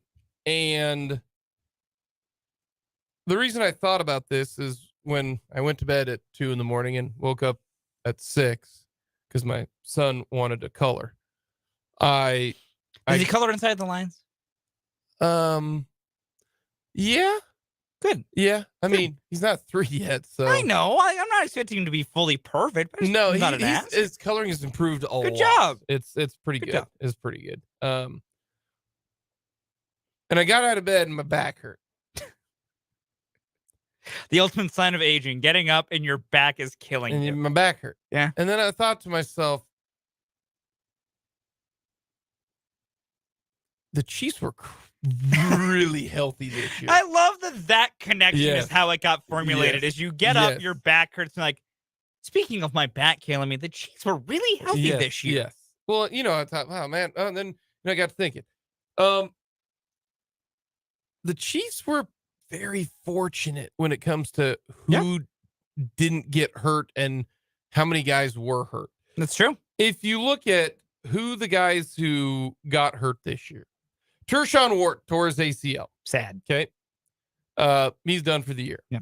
But here are a list of guys who went on IR for the Chiefs. Trent McDuffie, Mhm. Blake Bell, McCole Hardman, Clyde Edwards-Helaire, and Jody Fortson. Now, I'm not counting guys like Jordan Franks. I'm not counting those guys. So That's fair. I apologize, Jordan Franks, for you not being that I didn't put you on. Like, I'm not counting Cornell Powell. Sorry, I'm just not. All right. And even the guys who were hurt, who were out, but weren't on IR. Kadarius Toney, Mm-hmm. Harrison Butker, Mm-hmm. namely, those individuals. No. But look at the guys who were on IR. That's an incredible list of It's just really 6 dudes. First of all, a rookie. Yep. That you didn't know how he was going to be. Yeah, then he came back and played great. Blake Bell, your backup tight end, who It's mainly just a blocking guy. yeah, not a huge aspect of it. McCole Hardman, who it would have been nice to have McCole. Yeah, but not a necessity. But not a necessity. Clyde Edwards-Helaire Had lost his starting back role by that point. at any time. Yep. Jody Fortson was technically tight end number 4. Yeah, so not as needed. Not a huge deal. Yeah. And And the house with like, that's Bell and it. what else with Bell and Fortson is that they weren't on IR at the same time. And, So and they you each- got they Noah each kinda Gray bounced might together. even be tight end 2 anyway. Yeah, Noah Gray's tight end too now because man, did he have a good year. So Yeah, no. look at the health that the Chiefs had. It's insane, and it's as you know, I kind of noted it when we started the show. It's part luck. Like, part of injuries is just luck. There is injury luck that your guys just don't get hurt bad enough. Because some injuries, are just really unlucky moments. Other part is this, man. Athletic training does make a difference. Your training team and the conditioning of your team can be a preventative measure for injuries. And I just think some of it is availability is an ability. Yeah, Like, no, it is. when Kadarius Toney was out for 3 games, no one was really surprised at that. Nope. They weren't. But there was no real guy that you go, oh my God. Now, Willie Gay was suspended for 4 games. Willie was But suspended. Frank was suspended. Yeah. You're not dipping into, none of the offensive linemen. Nope. When you look at it, Travis Kelce, Patrick Mahomes, Chris Jones, Frank Clark, Nick Bolton, Justin Reed, L'Jarius Sneed. I want to say, no, I need to find him. I don't think he ever missed a. No, he never missed a game. He did pick up injuries. He had his hip injury, picked up, and he had his that's concussion. an incredible. Yeah. Look at what the Buffalo Bills had. Yeah, You could argue 2 of their top 3, 2 of the top 4 most important guys on their team were on IR at one point in time this year. Yeah. Tre'Davious White. Yep. And Right. Von Miller. Yep. The other 2 are Josh Allen and Stephon Diggs. Correct. To not have someone that important go on IR is such a huge boost to your team. Think about how much the Charger season got flipped a little bit when they didn't have Rashawn Slater, when they didn't have Joey Bosa. When they lost J.C. Jackson. They shelled out a bunch of money for my guy J.C. Jackson. He barely got to play this year. Yeah, big deal. Like, that matters. Coming up, we're going to talk with John Morse, voice of the Baylor Bears, and have an edition of On Second Thought.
We're here on Mic'd Up of this victory week. Jake LeBon along with Fulton Caster with you. Evan Davidson running the show here at the Huntoon Hill Studios. So we've got our weekly edition of On Second Thought, where we'd like to have a mulligan and we backtrack on something that we said that was really, really dumb, and we will own up to it. It is very simple. It is very easy to do. So we will get to that for our another edition of On Second Thought. As always, hit us up on our YouTube page in the comment section. You can go to our website, 580wibw.com. Very simple, very easy. Let us know on the Big O Tires text line as well, 785-272-9429. Right now, though, we're going to talk all things Baylor and KU basketball as we bring in the voice of the Baylor Bears, John Morris, joining us. And John, things are going well in Waco right now. A little bit of a winning streak. I'm guessing the mojo is back for the Baylor basketball team. Yeah, Jake, glad to be with you. And it has been fun, since Baylor started conference play 0-3. They have been steadily improving. Now to the point they've won 10 of their last 11. They've won, and that's 9 of 10 in Big 12 play in their last 4 in a row. But nothing like the test that's coming tomorrow in Allen Fieldhouse. All right, why have they won 10 of 11? What's the reason why? What's the biggest change, the improvement, or what's the number one reason? Yeah, very fair question. The 0-3 start to me was a lack of Baylor defense. This team has really been very good on the defensive end of the floor the last few years, and they just weren't playing at that level early on, and even in some of the non-conference games. I mean, we got shelled by Marquette in non-conference, and then just have been steadily working on that, improving that. We lost TCU here in Waco, second game of league play, January 4th, and it was like the defense was stuck in mud, and TCU was just driving by us, and 23-2 advantage in fast break points for TCU. So to me, that's the biggest thing, is they've just drastically, radically improved in defense, and that's helped them really turn things around. Is it simply just, the season's going on, Chuma Chachua is coming back, a freshman in Keontae George? Did it just take a little bit, you think, for them to have that, to quote the great Happy Gilmore, happy learned how to putt moment? Yeah, I think that's part of it. We lost some pretty good guys from last year's team, and Kansas is no stranger to that whatsoever. But I think you come to a point maybe, and who knows when this is, but the guys that were here, they're gone, and somebody else has to pick up their roles, and I think that was part of it early on. Just learning, what Coach Drew wants from them defensively, and what he wants, in every phase of the game, and the rotations, with the new guys coming in. So I think there was some of that, just getting acclimated to each other. And boy, it's happened well. They're not a finished product by far yet, but they're certainly getting closer to it now. This is a team that has a lot of high scoring guys. I mean, when I look at it, if you have 3 guys averaging 15 points or more, you've got 3 bucket getters. Did you think it would look like this? Keontae George leading him in scoring, and then Flagler, and then Cryer. Is that something like on the offensive side that everybody kind of thought this would occur? I think so. I think, certainly guard strength of this team. And, I didn't know who of those 3 it would be. I thought they'd all be up there, double-digit scorers, which they are. Flagler is the real veteran in that group. He was a part of the national championship team 2 years ago. But, one night it's Flagler, one night it's Cryer, one night it's George. So all of those guys really contribute in tandem. And, to answer your question, I wasn't sure that Keontae George would be the leading scorer. I thought he'd be one of those top 3, and that's kind of the way it's played out. Our guest right now is John Morris. He is the voice of the Baylor Bears. You can follow John on Twitter at Voice of Bears. And speaking of Adam Flagler here, John, he came into this year and kind of knew and basically told the Baylor coaching staff, I want to be a point guard. The NBA has said that if I want to try and have a future, I need to be a point guard. So I need to be a point guard and lead this team. How would you just assess overall bird's eye view? How would you assess that Adam Flagler's done transitioning into being a point guard and leading an offense and leading a team this year for Baylor? Yeah, I think really good. He knew that he wanted to take on that role of the point guard this year and really worked hard at it through the offseason. And I think he's done really well. He's obviously our leading assist man. I think he's third or fourth in the league in Big 12 games in assists, over 5 per game. And he just plays very unselfish, which is what you want from a point guard. He can score when he needs to, but he's just as happy, giving out an assist. And so I think he has transitioned into that role really, really well this year. With this Baylor offense, I've been so impressed watching them this year and how well they've played. Baylor's even moved up all the way to number 1 in KenPom and adjusted offensive efficiency so far. And it's done through so much great ball screen action and a heavy ball screen look. But at the same time, Elizabeth Big 12 defense is starting to try and find a variety of ways to slow down Baylor. I mean, KU threw out a switch 5 at them the last time they met to try and throw some things off. How have you watched how this Baylor team has had to assess and respond to these different defensive looks they've been getting these last few weeks? And it hasn't seemed to slow down their beat. So at the same time, with these different defenses being thrown at them, how has Baylor been able to still maintain this offensive rhythm? Yeah, I think it's just sort of their mentality, the Baylor mentality overall, not just the offense, but overall of playing together, of sharing the basketball. Offensively, Coach Drew talks a lot about good shot, better shot, best shot. Somebody might have a really good shot, but one more pass, it may be a better shot. Maybe one more pass, it may be the best option. So they do that a lot. And when this offense is clicking, when it's playing really, really well, they share the ball really well. They flip the ball around really quickly, and they do find the open man, and they do find the best shot. So I think that's a big part of it, is that they all just play together, very unselfish, which is a great quality to have.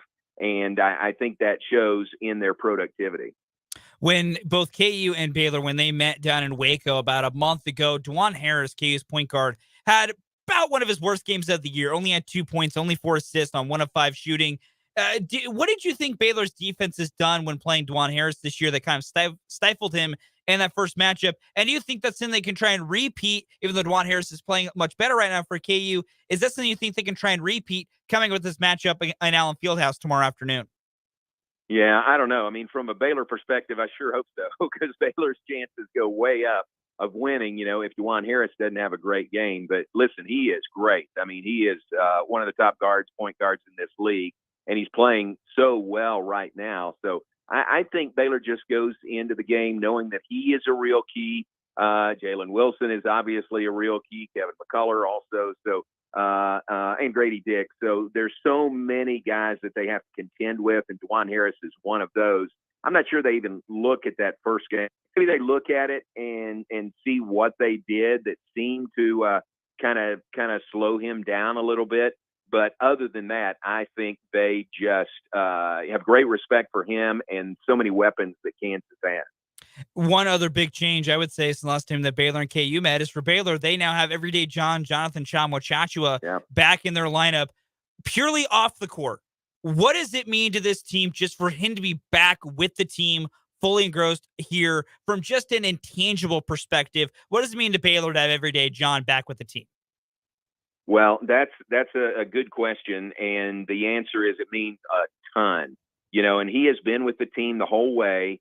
But he, has just been practicing and doing a lot of rehab work on his own. And to get to this point where he's going through full practices and, able to get back on the floor, he's played the last 4 games for us.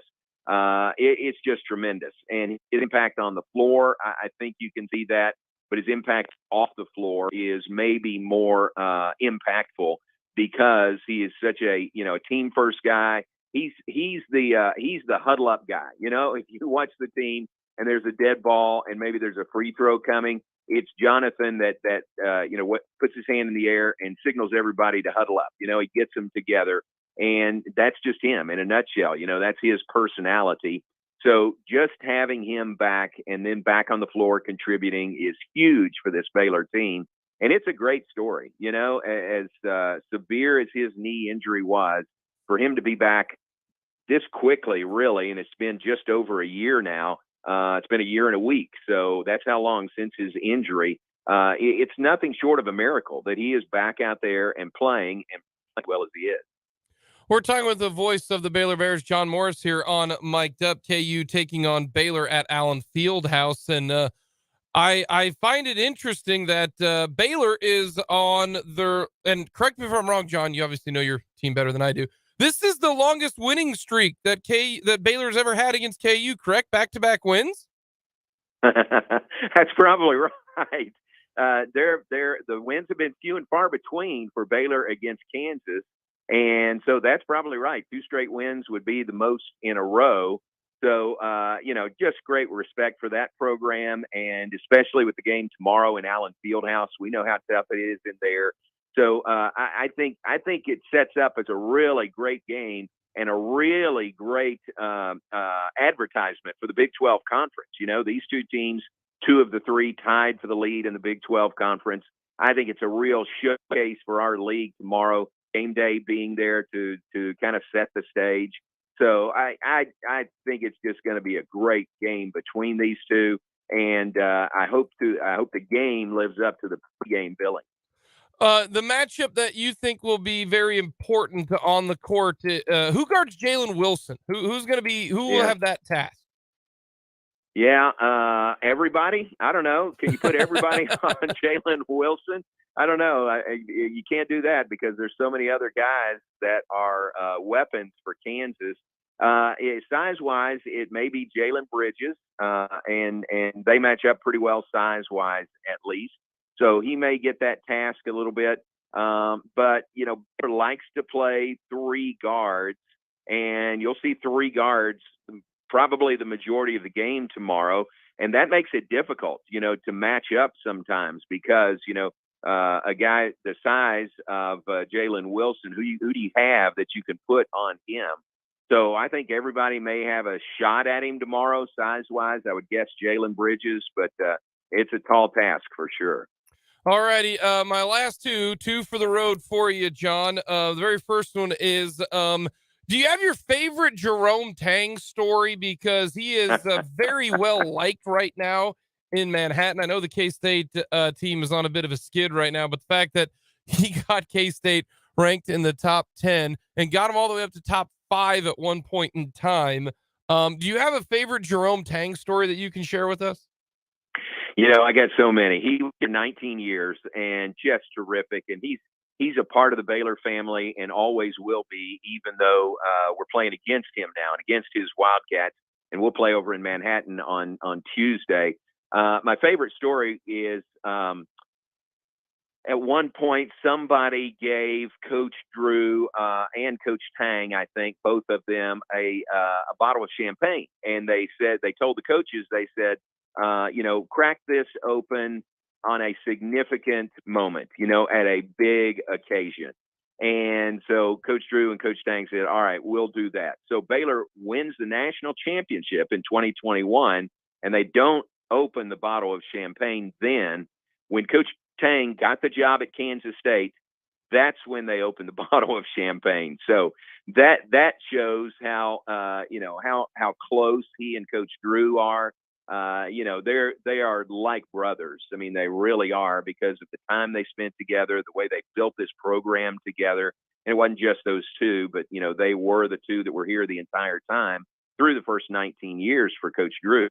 So that's a fun story and shows how much we respect him here and always will. We joked about it for the first, I'm going to say 2 weeks of the year. We did not call them K-State. We called them Purple Baylor, because that is basically what they looked like. They looked like Purple Baylor at the start of the season. And I thought that was a fun way to describe what Kansas State was. All right. How many teams get in the NCAA tournament from this juggernaut of a conference? Is it 7? Is it 8? What do you think? I hope 8. I think West Virginia would be that 8th team, and they have some big wins this year. And, it all depends how they do down the stretch the next couple of weeks, and then maybe how they do in the Big 12 tournament. But golly, isn't this league it is a juggernaut this year, really more than any year I can remember. And so I think if any league deserves to have 80% of its schools in the NCAA tournament, I think the Big 12 does this year. Yeah, and Texas Tech right now is one team that nobody wants to see right now, especially exactly. in Lubbock right now. That is where an L is going to happen, it seems like. John, thank you so much for the time. Safe travels up to Allen Fieldhouse, and should be a dandy. I know I'm looking forward to that one on Saturday. That sounds good. We are too. And, we're going to do the Kansas swing here. We're coming up and then staying and going over to Manhattan to play on Tuesday. Yeah. So we'll spend some time in the state of Kansas this week. Well, we appreciate the time, John. Thanks very much. Appreciate it. John Morris, voice of the Baylor Bears. The good old Kansas swing. Bridge is going to guard Jalen Wilson. Yeah, I think he's the only guy you can't put. I don't think you can put Chachua on him. No, I as athletic as Big John usually has been, I think he's still coming back from the knee injury, so you worry there.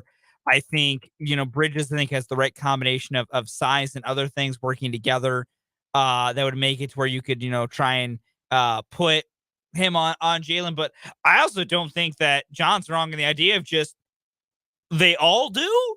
Like, I think Baylor is just such a good overall defensive system that's going to be beyond just one guy having to fight and deal with him and guard him. But it's going to be a challenge no matter what. Like, dealing with Jalen Wilson's not going to be fun. Grady Dick had a good game last time these two teams met up there, but they were two different teams at this point in time. DeJuan Harris is playing better. Kevin McCullough's playing better. So it's going to be something, but I would suggest if they try to get very creative with how they try and guard Jalen Wilson in this game. The contact just fell out. Yeah, that's not fun. Like, my eye is it's like a waterfall coming out of my right eye. Like, Jake is currently blind. I do. Do you see I this? do. What just happened? Jake is currently blind. For those of you that are not watching on the stream and just seeing Jake squint with one eyeball, Jake is currently down to one eye. Ow. I've been there. No, I've been there where just something falls in the eye and your contact begins to hate your life. Yeah. Yeah, that's happening right now. It's very painful. See, not fun. Yeah, that like all of a sudden I could not open my eye and it hurt like I've been there. Crazy. I assume that was happening to you over there. Holy cow. We'll try to put this thing back in there. Yeah, I've had that happen to me numerous times. It's painful and very unfun. See, this is why any of you out there that don't wear contacts, I'm jealous. Yeah. Hey, any of you out there with good eyes, I'm jealous. Anybody who talking to you, wants Brendan, to get me free LASIK surgery, hit me up. Just hit me up for that too. Shoot us a text. DMs are open. I will gladly take LASIK. I would too. I will be like Shaq. I will endorse your product if you give me free LASIK surgery. If I don't have my corrective lenses or glasses on, I am blind as a bat. I bet you I'm double what you are. You think your eyes are worse than mine? Oh, by far. Oh, we need to find. We need to test this one day. I already know. What's your contact number? I don't know. I don't have that memorized. What do you mean you don't have? You stare at your contact case every day. There's a negative number. It says negative and then a number. On my refills, yeah, that I change out once a month. Oh, you don't have dailies? No. Oh, you got to get dailies, man. I have rolled with my once a month. Dailies are a game changer. I have rolled with my once a month since I started wearing contacts as a kid, and it's perfectly been fine. You really don't know your negative number? No. I know it's on the thing, but do you not have one here? No. You're crazy. Yeah, I do not have backup contacts here. What? No, yes, I understand that is wild. I do not carry backup contacts with me. Nor do I carry. I did not realize you. Nor do I carry a pair of because I have two pairs of glasses. I have a backup pair of glasses. They're both at my apartment. I could and logically should have a backup pair of glasses here in case something happened with my eyes. No, if my contacts screw up while I'm here, I am. And you say you're not a risky person. That's the most dangerous thing I've ever seen. Yeah, I have contacts in my office. I have contacts in my car. I have contacts everywhere because I literally my negative number. Yes. I'm a negative 11.5. It's not good. It's pretty bad. I'll when I get home tonight, I'll look at my contacts. And it's going to say like -5. We'll see, and it might, and you might have way worse size than me. Oh. Which I will tell you this, Jake. If so, I feel so bad for you. Oh, because I think mine, like I know, like Mine are awful. Like I legally should not operate a motor vehicle if I do not have corrective lenses in. Like legally, I should not be on the road. I couldn't read your hat from where I'm sitting. I wouldn't be able to read your hat without it. If I didn't have anything on it now, that Ichabod on your hat would just be a white blob. Yeah, I couldn't read the LG on the back of your computer monitor right now. I wouldn't be able to read that. I'll be interested to know. That floors me that what you need to switch to dailies. I'm dude. I'm telling you, my monthlies have been fine. I have rocked monthlies for well over a decade. So you're with the if it ain't broke, don't fix it. Yeah. Okay. With at least this specific thing. Okay. I don't. That's not a universal. So you don't want to belief, try to improve. Okay. I see where you are. I'm enjoying life. I'm good. No, that's all right. Why do I need to go to dailies when my monthlies are perfectly fine? Because they're better. How so? How are they going to improve the quality of my life? How? Because they're a brand new pair of contacts every time you put them in. This ones I put it at the beginning of this month. We're now February 17th. Yeah. And they still feel good. Feel good every day when I pull them in. This now brings us to a better question. So I can't stand the statement, well, I've always done it this way and it works for me. So you're not ever going to try to like tweak it and get better. You're okay. Like that's why I said it's not a universal statement. For like my contacts, monthly is the way I've done it. Okay. It's just the way that's worked. This specific thing. Have you ever looked into dailies? I really haven't. And man, you know what? Maybe I'll look into dailies and we'll see. It's a game changer. The thing is, like, I'm a big fan of like when I change them out, I like not having to think about it, and it's just the constant routine of like end the day, they go on my case, they soak overnight, they're back in. I know dailies there's that same routine just in a different way. I don't have contact solution. I have contact solution and a contact case. You just throw yours away at the end of the day, which is fair. Yeah. I also find you apparently think I'm crazy that I don't have spare vision stuff here. You're nuts. No, I don't. I mean this with all due respect. You're dumb. So funny enough, for a guy who has such bad eyes, I have horrible eyes. And if you're like me, I am petrified that I like my contact rips or falls out like that. Yep. Like if they didn't work, I just put it back in so it's easy. Yeah. But if I didn't, no big deal. I'm gonna go to my desk and I'm gonna put in a brand new pair of contacts. No, I should probably have a contingency plan, but I mean, because you're a wild boy. I have had times where like my eyelashes have fallen off during the day and go into my eye, and I get what you just had happen, awful. And my eye's killing me. No, I go in, I try to clean off a little bit, and I pop that baby back in. But no, I have no contingency plan. You don't even have contact solution here? Nope, I have nothing here. If something happens here, I'm in a very dangerous position. I'm going to tell everyone here to not take you home because you need to learn a lesson. I expect on Tuesday, yes, you have a pair of contacts here.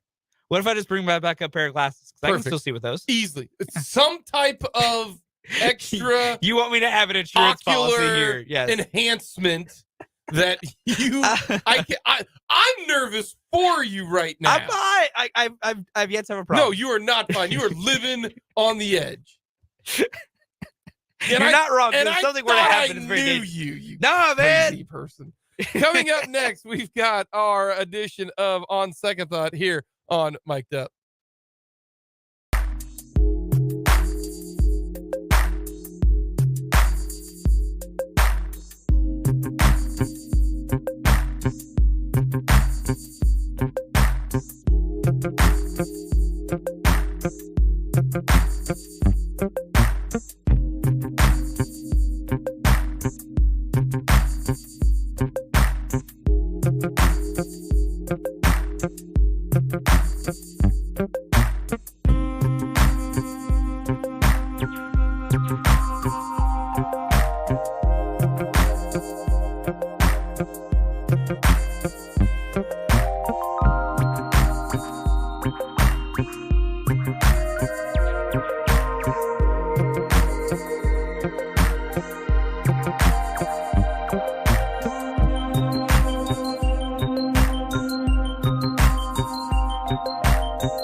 Alrighty, on second thought, where we say, you know what? I'd like a do-over. Yeah. I'd like a do-over. We have these now and then. We talk way too much for us to not have these moments. What is your on second thought? For me, this one was pretty easy. It technically stems from last week, so it's not fully within the usual bounds of the rules here, but I thought Andrew Wiley was going to have a real problem with Hassan. Yeah, you did. You thought Hassan Reddick was going to I thought him. Hassan Reddick was going to have a day. I thought there's going to need to be a lot of chips on that side from McKinnon, from Pacheco, a little bit of help from Noah Gray and Kelsey. I thought he was going to need a lot of help in that game in Super Bowl 57. No, I was wrong, and I have had a very enjoyable week watching replays of Andrew Wiley putting Hassan Reddick into the ground. Like, Andrew Wiley, all apologies to you, my man. I owe you a beer, or like 7 of them, because I disrespected a man, and he showed me I shouldn't have. Maybe my easiest one of this year so far. Yeah, that is true. Yeah, you were big worried. I was, and I was wrong. I've got 2. Okay, I'm gonna double up because one is a season kind of long. Yeah. What is wrong? Or on second thought, and then one just last week. I thought K-State was gonna beat Oklahoma. I thought they were. I said parlay them because I felt good about KU. Said parlay those puppies. You did. Parlay KU K-State. You did. And money line them both. Yeah. You'll be in good shape. As someone who did that myself, not at the advice of Jake LeBon, a little That bit was of bummer. wrong. Yeah. That was wrong. That was KU or K-State. Not good. And then also maybe we'll do we need to do just a football in general on second thought? Because maybe it's not my worst on second thought for the year. No. Because I wanted to wait until, but I wait till the year actually ends. Well, the other one, there's another one too, when it comes to this Chiefs team. But Orlando Brown. Yeah, you owe that man an apology. You owe that man an apology. I still don't know if I would give him the long-term deal. Yeah. I just know that he should be back next year. If you tag him, so be it. But before this last stretch run over the last, honestly, 6-7 games, end of the regular season and in the playoffs, before that stretch started, I said, do not sign him. Yeah, you were team let him walk. You were team let him go. Let him walk. I am now team let's find out. Yeah. I'm not there yet. Fair enough. To say if he because I'm just gonna look up Trent Williams' contract, because that's what everybody pointed to, right? Trent Williams. Yeah, very big contract. He wants Trent Williams money. Well, Trent Williams is the best tackle in the NFL. Yep. Trent Williams last year, in 2022, had a $9.6 million cap hit. This coming year, it's a $27.1 million cap hit. In 2024, it is a $28 million contract, and you really still can't get out of it because it's $15 million dead money. Yeah. I'm not giving Orlando Brown that contract. And I think that's fair. I think that's very fair. Like, Is Orlando Brown an above-average left tackle? Yes. Yes. Unequivocally, I think we need to say that yes now. Is Orlando Brown $27 million cap hit in year number 3? No. Yeah. Now you can move the money around. The Trent Williams deal is it's not a terrible contract because remember he signed it in 21. Yeah. All right. That was $8 million. This last year's $9 million. Now it balloons. It's up to 27. Yeah. Now $27 million is a gigantic cap hit.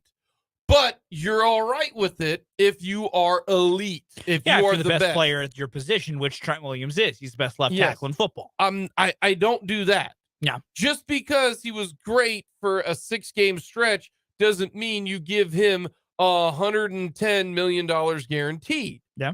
Because his guaranteed money was $55 million. So I'm not gonna be like, Orlando Brown, here's $70 million guaranteed. I'm not going to do that because I don't think he is that level. But I do think you need to bring him back if you can't work out a long-term deal, franchise tag him. If you franchise tag him, then you see what's in the draft. Yeah. Maybe there's somebody in the draft that you can do. But I don't know if I'm comfortable with putting a rookie at left tackle protecting Patrick Mahomes. I'm with you. So that's why maybe you do the whole, and we'll get obviously more into the draft, but maybe you do the tag him. He will play on the tag again. Yeah. He has to. The tag will go up. It'll be like $19 million. You pay him $19 million, and then you figure out your left tackle either in the draft or in the off season or of that nature. He is back though next year. Yes, that's the beauty of the franchise tag. Even if you got to tag him twice. He is back. He is no longer, I don't want him. Don't pay him any money. Yeah, you've changed your mind, and I'm very proud of you. Yeah, I am proud of you that we've moved this far. I have no problem admitting when I am wrong. Yeah, zero issues admitting when I'm wrong, and that's where bring him back because he will be good next year, and something to the tune of, and this is also something that is not discussed a lot about to me when it comes to these contracts. A lot of it's the cap hit when you get out. It's when you give a guy the bag, is he going to stay motivated? Yeah. That's often a question. Is he Chris Jones? Yeah. Chris Jones got a tremendous contract. He's still a beast. Yep. Patrick Mahomes. Still the king. Travis Kelce. Still a king. So is Orlando Brown, you give Orlando Brown $70 million guaranteed no matter what happens? Yeah. Is he still going to be that same guy? I don't know. I don't know. I don't know either. I will say this. I'm also cool if the Chiefs want to go for the 1 year more wait and see, because that left tackle market in 2024, much better than the left tackle market this year. Unless he gets an extension, Larry Tunsil is going to be 30 in hitting the market. He's very good. Donovan Smith will be getting close to 31. Tyron Smith will be a lot older, but still you should be playing pretty well. Your Jedrick Wills probably not going to hit the open market because that's when I believe his 5th-year optional kick in. Same with Andrew Thomas and the Giants as well. But you're going to have some better options in 2024. I wouldn't be surprised if you can't get a long-term deal done. They do go for the 1 year deal, and then maybe just a different vet comes in the door in 2024 and see what they want to do. But we're wrong. We're wrong on our offensive linemen. We're wrong on the tackles. I have, and I can fully say, he had a rough go of it early on, but he has been very good lately. Yeah.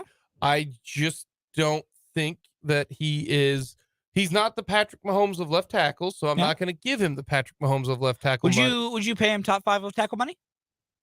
If the numbers work out and it's not absurd, yeah, I think I could. Okay. I have no idea. What is I'm about to try and pull some left tackle money here. Left tackle contract. Yep. Give me 1 second. That is what I was starting to do because I knew that question was going to probably start coming in. 2023 left tackle hit. Oh, goodness gracious. Larry Tunsil's cap hit. That is terrifying. Pretty much we're looking at the lowest cap, like in 2023, the lowest cap hit among the top 5 is $23 million for Ronnie Stanley, who was his teammate in Baltimore and who the Ravens kept over. Like 23, 27, 28, 28. Then Laramie Tunsil is set to earn an absurd $35 million this year. Against the cap? Yes. His cap hits 35 Yeah, million. I'm pulling up his contract, so I'm just intrigued. He might get cut. His dead cap is still $16 million, but you save $19 million if you're the Texans and you cut Laramie Tunsil. I don't know if they will, but yeah, Laramie Tunsil's cap hit is 35.2. Are you serious? Yes, I'm staring at that contract right now. Yeah. Which I mean, who knows? Texans might cut him, and this was designed. But I don't know. Like, 20. They have the cap space. God, yeah, wow, man. Jake Matthews makes 28 to the cap. That's also very sad that Jake Matthews is pretty good. It's not sad. Like, Jake Matthews is very good. Now, I don't know if Jake Matthews is worth $28 million, but not on a team that doesn't have a quarterback. Yeah, But yeah, no, Laramie Tunsil is set to make 35.2 this year. But I mean, he might be cut, which I mean, technically puts Laramie Tunsil on the market sooner if he gets cut. Yeah. Wow. The Chiefs are going to have options, but if Orlando Brown wants like 23, 24 million a year with this team, it comes into question. They can pay about 4 to 5 guys just because is he one of the 4 to 5 you pay. Yeah. Coming up next, what we learned from this Chiefs Super Bowl run about the team and what you can do heading into 2023.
what's the number one thing that you learned about the Kansas City Chiefs during this 2022 season?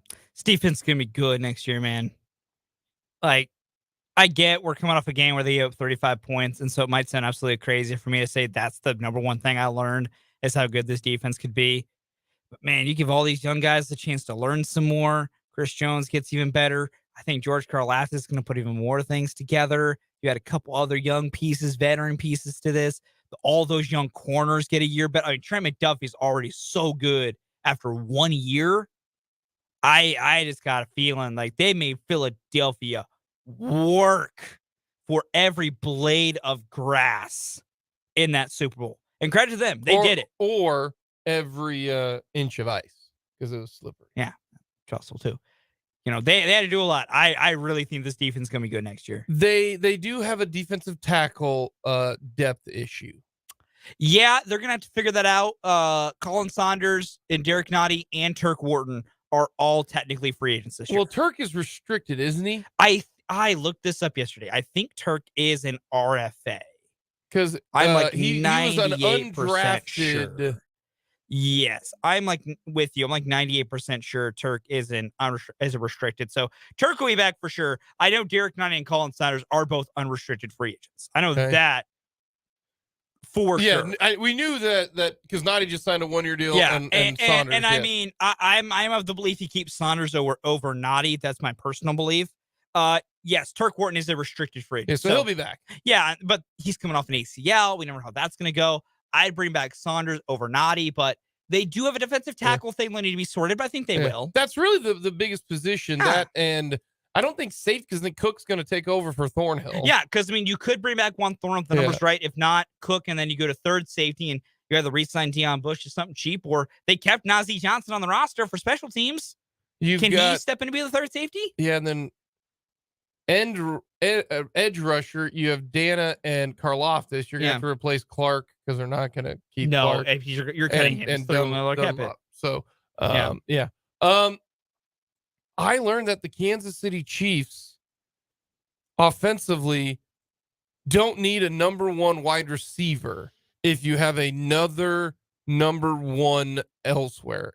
In this situation, they have him at tight end. No. You got to have some type of difference maker at the skill set spot. You do. If you don't have a Travis Kelce, then you need somebody at wide receiver who's going to be. I think you need one of those guys, but I think Kelce's got it.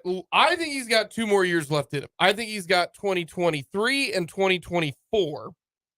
Yeah. And then I think you're going to see the decline. But he looked terrific this year. And so I think this upcoming year and the year after, the Kansas City Chiefs can survive without going out and getting a elite wide receiver. If they want to draft one, if they think that somebody is there, they can go and get a wide receiver. I'm okay with that because it'll be on a rookie contract. And eventually you hope that rookie ends up becoming better. But they were able to produce with not a lot of star power at wide receiver, but you had Kelce. If you don't have Kelce, then you got to have somebody. Yeah, I think. And so I agree. That is what I learned about this Chiefs offense is that one, if they want to bring in another veteran wide receiver on a 1-year deal who is the middle of the road type of wide receiver, bring him in. Yeah. I think the Kansas City Chiefs can make it work. That is such a huge benefit on how you're going to build this team is you can give money to the left tackle spot. You can give money to somebody else on the defensive side. You can do that if you are the Kansas City Chiefs because you don't need to have that difference maker on offense as long as Travis Kelce is here. But if you don't, I still think just look at the Green Bay Packers. The Green Bay Packers didn't have a go-to guy, and I think that really hurt their offense this year. Yeah, I need think to have some type. Now, you can draft a wide. if Garrett Wilson or Chris Olave fell to 21 where they drafted McDuffie, I'll grab that. go up and trade for him. Yeah. Go get that guy. You've got the draft capital this year. I'd be okay with that. I really, really would. I think that is something that the Chiefs learned this year, that next year their wide receivers under contract right now are Tony, MVS, Sky Moore, and Justin Ross. Those are their 4 guys. Yeah. They're going to sign 2 more guys, whether that be in the draft or whether that be in free agency. But you've got really 3 guys. I think Justin Watson's an option. Yeah. I don't think they're going to re-sign Juju because I think he's going to go elsewhere. Yeah. I don't think he might command a bit too much money. I don't think they're going to go after McCole Hardman because you've already got Sky Moore and Kadarius Toney. Yeah. So I think, they'll see they purposely IR Justin Ross like they did Byron Pringle to keep him on the team so they didn't have to let him go at cuts. So you've got those 4 guys. And I think MVS could be cut, but I think they're going to keep him just because he knows the system and it's a cheap cap hit, so it's not a huge deal. But I think they're going to sign 2 guys, either draft a guy and that make the 53. They're probably going to do a little bit more. Yeah, they'll do more of that through trading camp. But though, like if they want to bring back Watson on a cheap deal, that's fine. Go out and draft a wide receiver again. I got no problem with that. I think that works out very well. Do you sign Odell on a 1-year deal? I have to see kind of what's going on with Odell. I am not out of the question. Is he your Juju for next year? He might be, and I'd be okay with that. I'd be real fine with it now. I've changed my tune on Odell. If he's got the juice for it, do you remember people like, oh, he's going to sign in January? No, he wasn't. He tore his ACL February 14th. Hey, we were right though. We were right. People need to listen to us more often. Except for when we're wrong several times. KU and K-State play on the road. Yeah. Don't do that. Oklahoma. Don't listen to Coming up next, we'll finish things off with the mic drop.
Coming up tonight, we got high school hoops. Hayden at Topeka High at the Dungeon. KU K-State coming up tomorrow. K-State, we now know, noon pregame, 1 o'clock tip-off. Correct. We will be off on Monday. It is All right, we President's Day, so we will talk to you on Tuesday. What's your mic drop? KU takes on Baylor on Saturday. It's going to be a very close game, very tough game. A game that's probably going to make me very stressed on a Saturday afternoon watching that one take place in Lawrence. But overall, I think it'll be a fun game. I think it'll be close. I think it'll find a way to be enjoyable. I think it'll be, just as a college basketball fan, very enjoyable to watch. And I think KU wins. Give me the Hawks 75-73. Give me the Hawks 75-73. And everyone, just, as always, enjoy your weekends. Have a good weekend. Enjoy your long weekend if you got one like us. Yeah, if KU wins or K-State loses, like, my vibe's not going to change because the Chiefs won the Super Bowl. That's fair, man. So that really doesn't affect That's it fair. At all. My mic drop is that Travis Kelce's going to host Saturday Night Live, and I'm going to watch Saturday Night Live for the first time probably in like 3 years. Fair enough. I'm excited about that. I think that is going to be a lot of fun, and I hope Jason Kelce makes an appearance. It's March the 4th. Will be the Saturday Night Live appearance. That'll do it for Mic'd Up. We'll talk to you on Tuesday. Have yourself a great rest of the weekend. Coming up next, 580 Sports Talk.